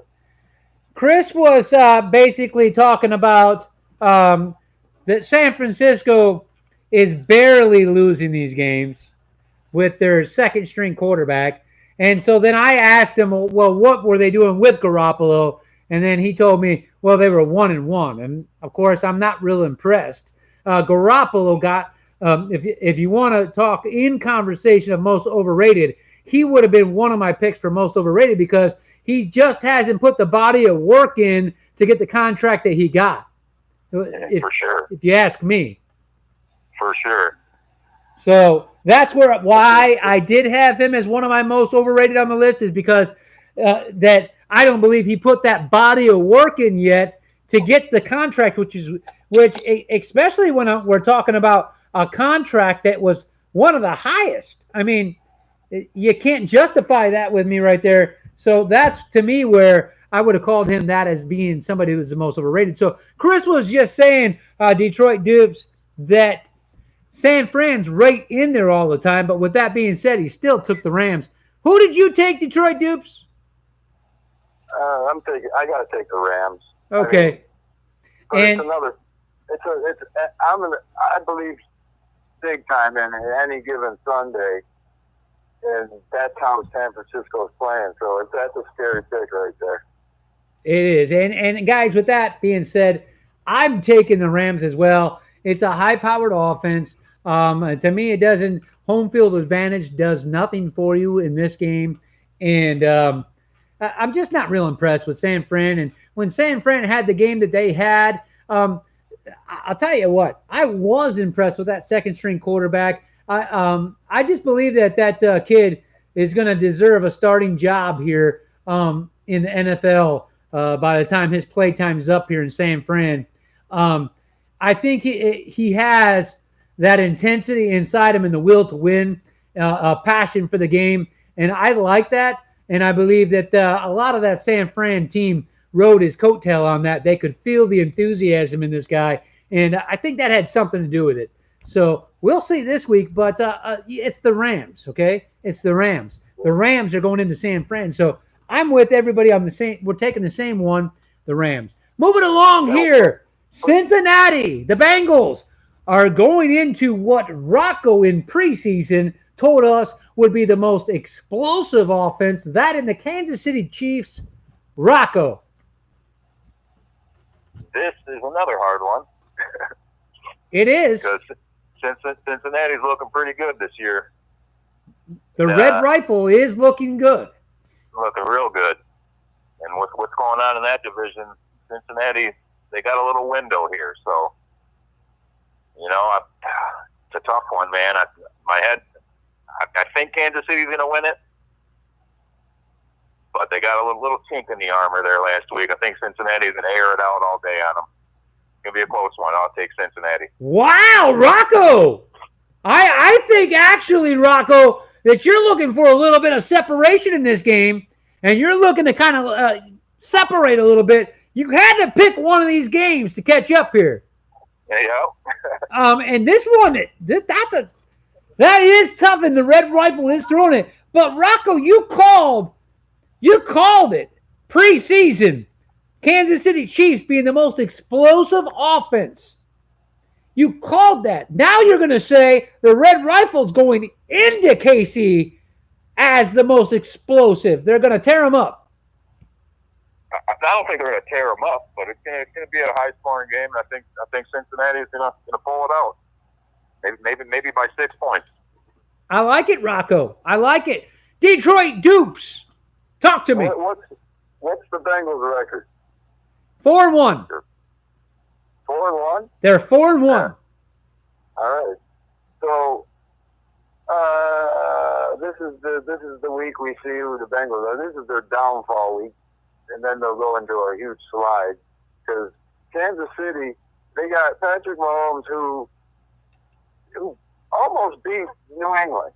Come on. Yeah. I mean, these guys, they are for real. And Cincinnati is just, they show and then they go. They show and then they go. You're about to see a 3-4 loss streak on Cincinnati. Kansas City all day blows them out. Whoa! You're calling a blowout? Blows them out. Would you care to put any points on it? I'm going to go like 35-17. Wow. I mean, that's a blowout. Let's go right over to Chris on this one. Chris, Bengals are at the Chiefs. I'm high on the Bengals, but I'm going with the Chiefs. The Chiefs, when they played the Patriots, showed me that they are for real. I don't think this is going to be a low-scoring game, though. I do not think this will be a low-scoring game. I look for another 40-35 type game. That's impressive right there. So I'll tell you what. Now, the explosiveness that we talk about, and we talk about the explosive offense of the Kansas City Chiefs. The problem with the Chiefs is that they needed a little bit more TNT, I'm dynamite, on their defense. And that's the problem. They do, but if they can just tighten this defense up and get a little more TNT on that defense, wow, then you'll have an explosive defense as well. And teams that can't stop the points going up, and then the teams that can't score the points, they're in trouble. Yeah, I like the Red Rifle. I like what's going on with the Cincinnati Bengals, especially in their division right now. And I agree with you that there's that window right now. It's that small window right now, Rocco. I agree. They're peeking through that small window. It's an opportunity in their division right now. I agree with that. But I believe they got the same problem when it's coming to this defensive thing. It's going to be a gunslinger. I don't look at a blowout, Detroit Dupes. I'm not looking at the blowout. I'm looking at the gunslinger. Coming back to what we're seeing week in, week out here, who has the ball last? Who has the ball last? Hey, they flexed our game too, didn't they? I'm sorry? Didn't they flex this game? They moved it from 4 o'clock to the Sunday nighter, didn't they? Did they do? They did do that. Chris says yes. Pretty sure. Hey, can I make a prediction? Prediction, Detroit Dupes. 3 picks, Andy Dalton. 3 picks. Andy Dalton, 3 picks. My brother from another mother is not going to throw 3 picks. He's going to put the ball on a dime, okay? The Red Rifle's got an arm that's impressive. He can put it up on a string and get it there now on the numbers. But that's huge. Detroit Dupes, that's huge. 3 picks. 3 picks. Wow. I'll tell you what, guys. I like this game a lot. I'm glad it got moved to the 8 o'clock game because that means I'll be watching it while I'm eating my wings. I am going to take the Kansas City Chiefs to come out on top because they will possess the ball in the last minute of play and they will go ahead to win the game. And I don't see them winning the game more than 6 points. I'm looking at this being tight game. So I'm taking KC on this one at home. All right, what do we got? We got 2 going the other way? Yeah, Chris took what'd you take on that one? Chris took Kansas. Oh, okay. Yeah. So Rocco. Rocco took Cincy. And he's the only one that took Cincy. All right, we got a lot of all over the map today. We do got them all over the map today, and it's good. It's gonna make it real tough when it comes down to it. Hey, Tennessee's driving, 2 minutes left, red zone, to tie it up. Wow. So that's the what is the Monday night game? Giants Atlanta. Giants at the Falcons. Why am I missing that one? Gonna have to talk to the producer on the show here. Okay, so we're missing the Giants at the Falcons. I don't have my decal on that, but that's okay. We'll make sure we still talk about them, even though the decal is not there. Giants at the Falcons. Rocco. This game, depending on which Eli shows up, could be a pretty high-scoring game, considering they're getting the tight end back. You know, OBJ crying and whining, get me the ball. But I think Atlanta's going to be way too much for the Giants to handle. In Atlanta, it's going to be a blowout. You're going with Matty Ice in Atlanta for the blowout. I just don't trust the good part of Eli is going to show up. So okay. Detroit Dupes. Yep, let's go. The Giants are in the draft lottery for the number 1 pick, and it's going to be between them, Indy, and Buffalo. So you can just write them off. They are just horrible, and they need a quarterback, and everyone knows it. Atlanta at home, oh my God, blowout. Atlanta, I agree. I feel it. I feel it. I feel it. Chris, are you still in Alligator Alley? No, we just got off it. You're on 75 now? Yeah, we're actually, I'm pulling over to grab some grub and get out of the car and stretch the legs. You know, the wife's been driving for the last 2 hours. So way to go, Donna. Keeping the car in between the yellow lines, Donna. She can't hear you. I got the headphones on. That's okay. That's okay. Say hi, Donna. Hi, Donna. She didn't even say hi. She had a beautiful smile for us, but she didn't even say hi. Hi, John. She said hi, baby. I heard her that time. All right, Chris, you're taking the Falcons here? Yeah. You know, this just in. Tom Brady did not get traded to the Giants. They still have Eli Manning, and they do not get a ton with the Atlanta Falcons. So Mario and Rocco both had the Falcons, right? Yes, they did. They had the Falcons. All right. And who you got? Well, I'll tell you right now. These poor New York Giants, okay? I'm going to tell you guys something that's going to be crazy right now. Eli Manning, 2-time Super Bowl champion with Barkley, who's probably going to be the Rookie of the Year, running the ball behind him, is going to go into the Atlanta Falcons and get their butts kicked pretty bad. And it's going to be real bad. I'm with you guys. I was just leading you into that. Atlanta slaps the taste. Atlanta's going to slap the taste right out of their mouth. That running back might have 200 damn yards over there. He very well could have the yards because I don't know about Atlanta shutting the run down or not, but he very well could. Guys, they got a horrible defense. They do have a bad defense. They got to really put their trust in Matty Ice to get that ball down the field, and things have changed a little bit for the Falcons in that manner. I'm definitely going Falcons on it. They just got to spy them, just like James got to spy Zeke. You shut those two down, I mean, what are you going to do? You got to make them pass? Come on. I get it. I get it. And you would think that some of these defensive coordinators would be able to, have a little bit of a scouting information and a little bit better on the way that they change their defense from week to week according to who they're playing. But it just they said it in the beginning of the season, and it seems to be holding true that they were looking to have the NFL to bounce back from the low ratings in 2017 and bounce back with a high-scoring game. So that's what we're seeing. Hey, 2nd and goal on the 3, Tennessee. 1 minute left. 1 minute left in the game? That's it. 50 seconds now. What's the score, Detroit Dukes? 20-13. Wow! And he got stuffed at the 2-yard line. What down? It's 3rd down now, 43 seconds. We got to stay with this right now, Chris. We're going with the game over there overseas right now. We're going to stay with it. They're on what, the 2nd-yard line, Detroit Dupes? I'd say the 3-yard line. They just took a timeout, so we got a few minutes. All right, we got a few minutes on that. I'm looking for Mariota to roll out on this and probably try to take this game for these fans. These European fans could see an overtime game here today. Yeah, it's looking like it. Hey, Chris?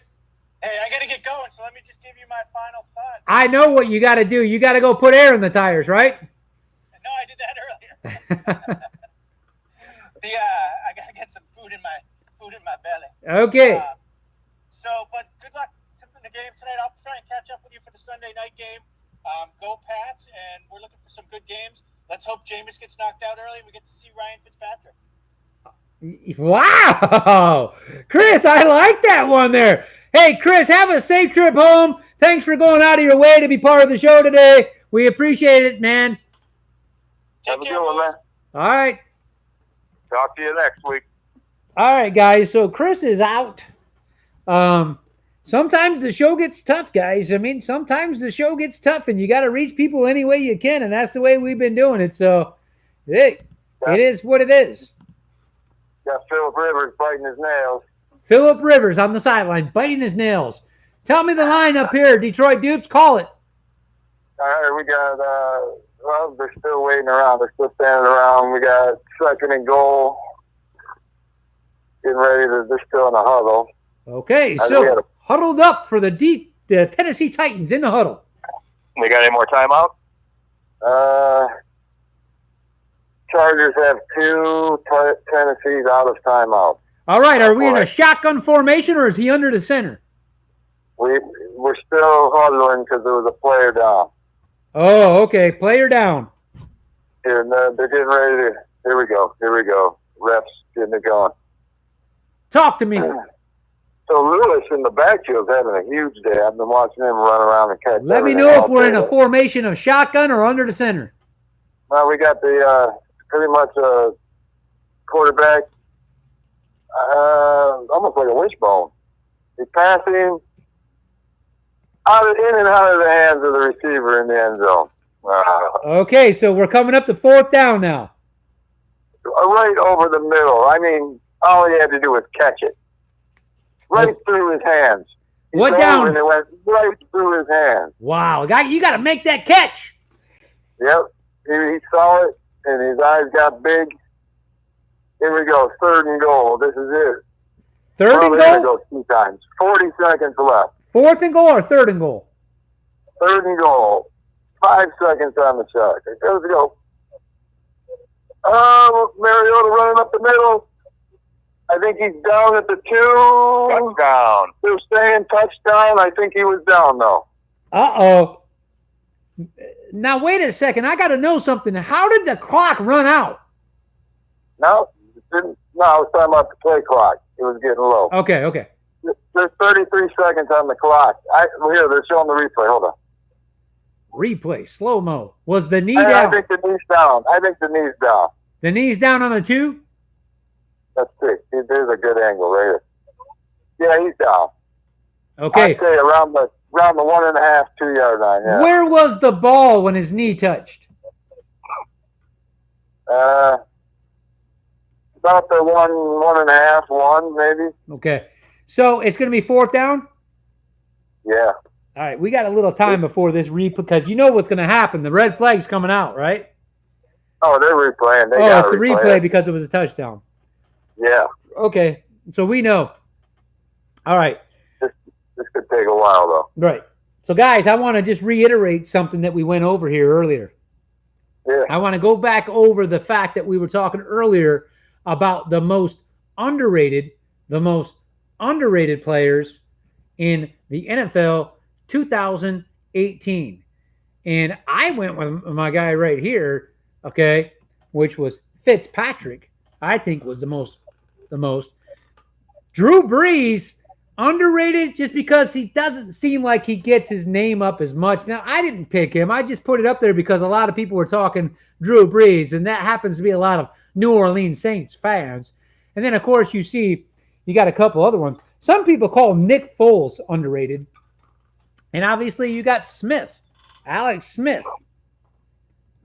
So just Foles had a Cinderella season, though. Yes, absolutely. Absolutely.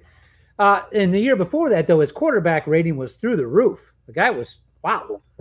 But with that being said, I want to get everybody on Facebook that was watching this. And also, we got the YouTube channel, Leap Alive YouTube channel going on. I want to get everybody making their picks and let me know which picks that they pick for that. Detroit Dupes, you got an update on the game? Yep, 4th down. They're going for it at the half-yard line. Shotgun or under center? He's a backing shotgun. Got a back to the right. Three wide receivers set to the right. They're still trying to figure it out. They're not letting them play yet. Hold on. Something's going on. Talk to me. Yeah, they can't get it going. The ref's talking to the center or something. Really? Maybe. Oh, here we go. There we go. Why is the ref doing this, Rocco? I don't know. What's going on? I don't know. There's nothing again. Something about the play clock. Something's going on here. Okay. We got European referees or what? We got soccer referees out there? I'm not sure what's going on. They're not telling them. Hold on. Okay, they're winding the clock. Here we go. Call it. Like I said, this ref will not get out of the way. No, something's going on. Is the center picking the ball up and trying to advance it or something? No, they just Talking to the coach now. Now he's over talking to the Chargers coach. He's going to know. Chargers are taking a timeout. You gotta be kidding me right now. After all that. We're live right now waiting on you guys, I said. Yep. Wow. All right. Wow. We'll get back to that in a minute. Guys, Yeah. let me run through this real quick like I have to on every show. You guys know I got to do it. Running through the ways that everybody's going to watch us. If you have not yet done so, you can like us at the Lipa Live on Facebook. You may be watching this on YouTube. You may be watching this at LipaLive.com. You may be watching it from somebody else's page or something. If you get a chance, you go to Facebook and find Lipa Live and like it. Also, don't forget, everybody, that you can watch the show many, many different ways. We want you to watch the show from the website at LipaLive.com. Mario, I want you, Detroit Dupes, I want you to let me know when they come back. Yeah. Okay? They're spinning on. They're fired up, too. The crowd, it's crazy there right now. Okay. YouTube. You can watch us on YouTube at Leap Alive on YouTube. You want to be part of the show? Go to leapalive.com and register. It's hard to miss when you look at the live stream for the Leap Alive Sports. It's hard to miss. Hit the button. Okay. Here we go. Here we go. We're in the huddle.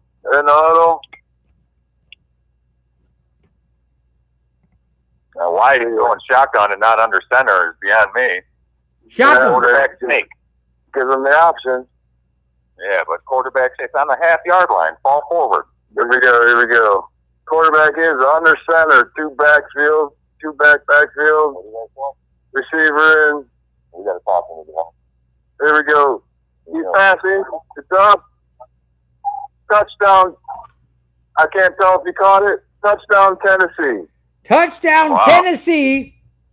Wow. I think they're going to go for 2 to win it. Now, hang on there, Detroit They're Dukes. going for 2 to win it. They're going for 2? They're going for 2 to win it. Wow. Come on now, with some enthusiasm. Talk me through this. Hey, Vrabel doesn't want to coach all year, huh? Wow. What? Rocco, you got this game on? Yeah, I'm seeing it after him though. He's seeing it before me, so it's a little off here. If they don't kick the extra point They're here, going for the 2-point conversion to win. Vrabel won't have a problem if they don't get this. Wow. That will leave about 28 seconds, 25 seconds on the clock for Rivers, though, with 2 timeouts. He's in the backfield. He's scrambling. Running right. Incomplete. Game over. Wait, there's 2 flags down. Why would you do that? I know. Vrabel's going to be looking for a job. Why Two would flags you down. not kick the extra point? What do you think? What? Oh, it's on the defense. Holding. All Wow. right, bring in the extra point unit and kick the damn extra point. Yeah, big time. But they're going to be closer. Hey, yeah, closer to losing. They're still going for it. You gotta be kidding me. They're going for it. Their kicker must have pulled his groin in public shopping center. Like I said, though, you got Phillip Rivers with 2 timeouts. Yeah, they're on the right 2-yard line. Here we go. He's under center. He's dropping back the pass. Got a guy to the left. Incomplete. Game over. No flags. Tennessee Titans. To get it right. Tennessee Titans don't deserve to win that game, and their coach needs to hit the road. Wow. Do the right thing and didn't do it. He had an opportunity to correct himself, and he decided to try it again? Unbelievable. How much do you think Mariota played into that, though? I think Mariota might have wanted to win this thing. If your quarterback's coaching your team, then you deserve to be fired. Yeah, and that wasn't even close, that play. It wasn't even close. Why would you not kick the ran extra straight point? up the middle and got it too. Yeah. Mariota could have took off straight up the middle and walked in. Rocco, Well, you know the guy. He's Rocco. a hero. why do you not kick that extra point? Yeah, when you have another try to. And then what? You got how much time on the clock? Phillip Rivers is going to come down the field regardless of what you did, right? Right. He's going to have that amount of time no matter what. Right. Yeah. I think Vrabel was thinking 20 years down the line on those old football films. He was standing on the sideline. Mariota looked over and we said, we got to go for it. Trying to make his own name in New England. Yeah, that would have been a hero. That backfired on him big time. Guys, he had 2 chances to get it right. Well, that's the thing that shocks me is that they missed it. Quick kick. They got a Quick kick. gimme, and then Keenan Allen done. talk to me, Detroit Dupes. What'd you say? They tried a squib kick to the left, and Keenan Allen jumped on it. Game over. Okay. Talk about underrated players. Let's talk about Keenan Allen. Talk to me. Yeah, he's pretty much where he's not nothing. You know, he's no He's hard to explain, man. Well, every other week. Chargers without him, though? Yeah. Yeah. I'm in shock with the way that played out. Been in a while. What's that, John? I'm in shock with the way that game just played out. I'm in shock. Yeah, I mean, what you think you are? What about Vegas? Oh. Right. Yeah, the fix is in there. Jeez. I mean, wow. That's just crazy. But chalk it up for a win. Chalk it up for a win. Yeah, I guess you can. I mean, that's just ridiculous to me. That coach has got something to answer to right there, don't he? Yep. Did anyone take Tennessee? No, I don't think so. No one took Tennessee. I thought that 50-50 game. Almost every game this week is 50. There's like 2 that aren't 50-50. Yeah, it seems like it for sure. But wow, that's just crazy, man. I mean, crazy. Yeah, they're going to be talking about that one on Sports Center, I'm sure. Doesn't make any sense. It makes zero sense, man. I mean, zero sense. Imagine being a fan. Oh yeah, right. It's just ridiculous. Just ridiculous. And that was just Vrabel trying to be, that guy. Right. He only put his ego in front of the team there. I don't know how he's not fired. Yeah, I know. And he had 2 cracks at it. And no one talked him out of it the second time. Yeah. It's like a deal. Like, here, you're supposed to kick it here. Jerry Jones would have been like, you kick that damn ball. It's crazy stuff, guys. Crazy stuff. I mean, I'm shocked by the whole thing.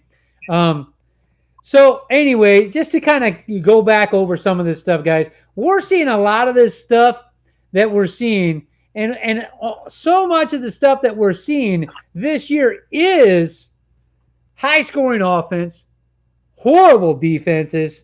So it's made it extremely tough for us in picking these games because you really don't know what it is that you're getting in some of these games, guys. Right. You gotta almost lean to the conspiracy theory, Johnny.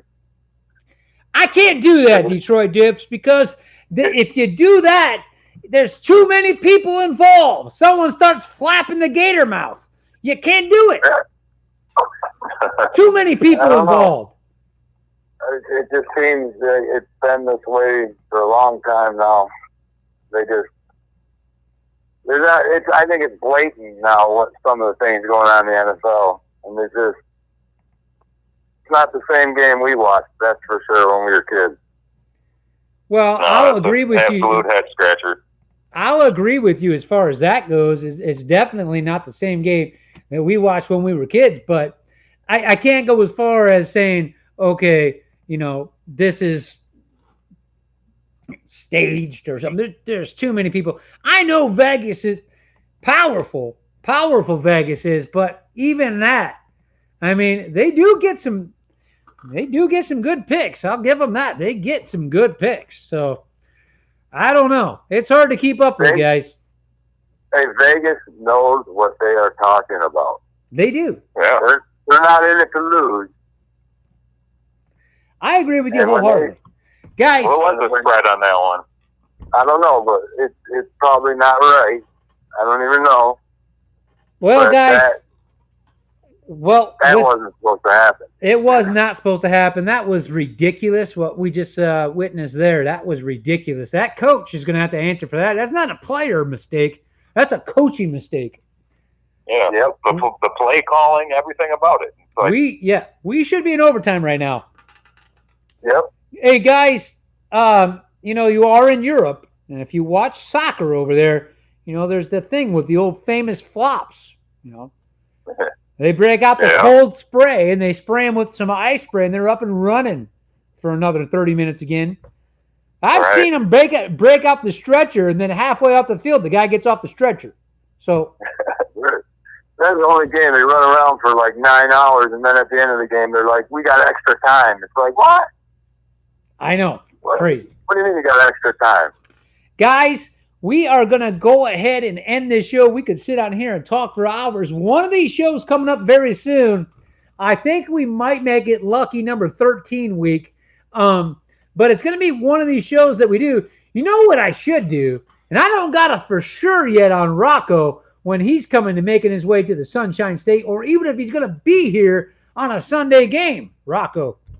I'll be there in December. Do you think you'll be here on a Sunday? More than likely, yeah. I'll have to look and see the exact dates, but we'll be down there. Because what we're going to do is we're going to set up a show that's going to be in a bar and grill with all the games on, okay? It'll be a place that has, obviously, the NFL pass. But what we're going to do is we're going to set up the Leap Alive Sports Show live in the corner, and we're going to stay live throughout the first half of the games on Sunday. So we'll go live somewhere in at around 12 o'clock that day, and we'll stay right up until 4 o'clock. And basically what's going to happen is we're going to infiltrate the place that we're at and have all the fans coming live on the show. Could get crazy, but it's also going to be a lot of fun. So that's something to look forward to right there. Yeah, that sounds fun. We'll have to coordinate that a little bit better and find out exactly when it's going to be so we can put that on the calendar and start setting it up. All right. Hey, we're going to come down on Claudia's spring break next year. Cool. What like March, April? Whatever that is. I'm not sure. April, maybe? It's probably right at the beginning of April. Yeah. Or late March.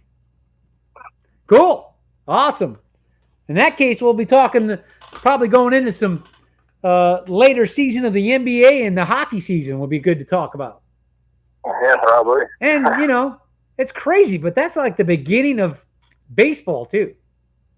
Yeah. Baseball kicks off the first week of April. Right.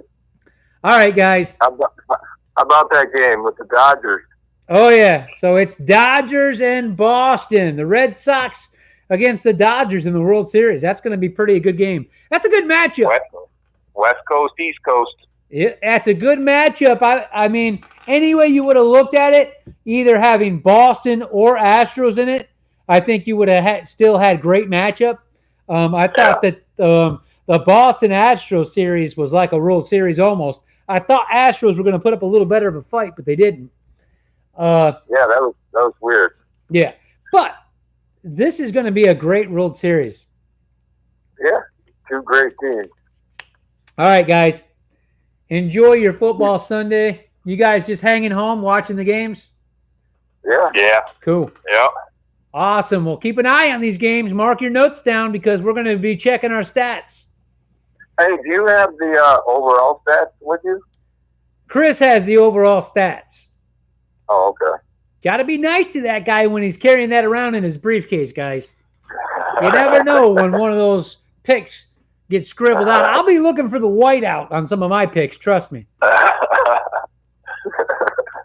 The good thing about it, guys, is we can go back on YouTube and watch every single one of our picks.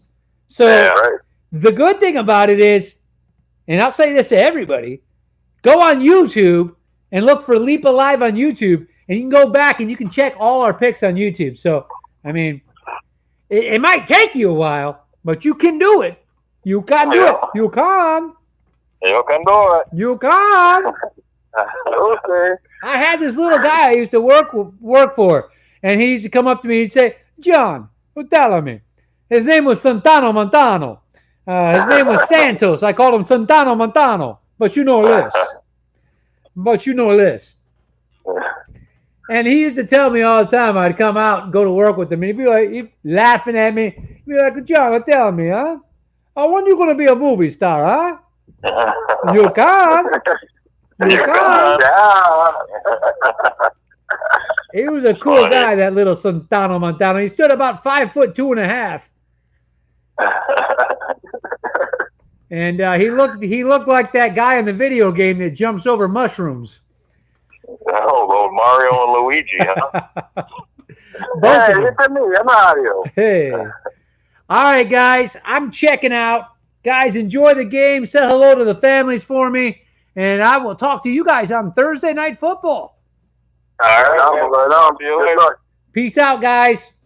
All right, later, Later. See you. Later, Russ. All right, later, man.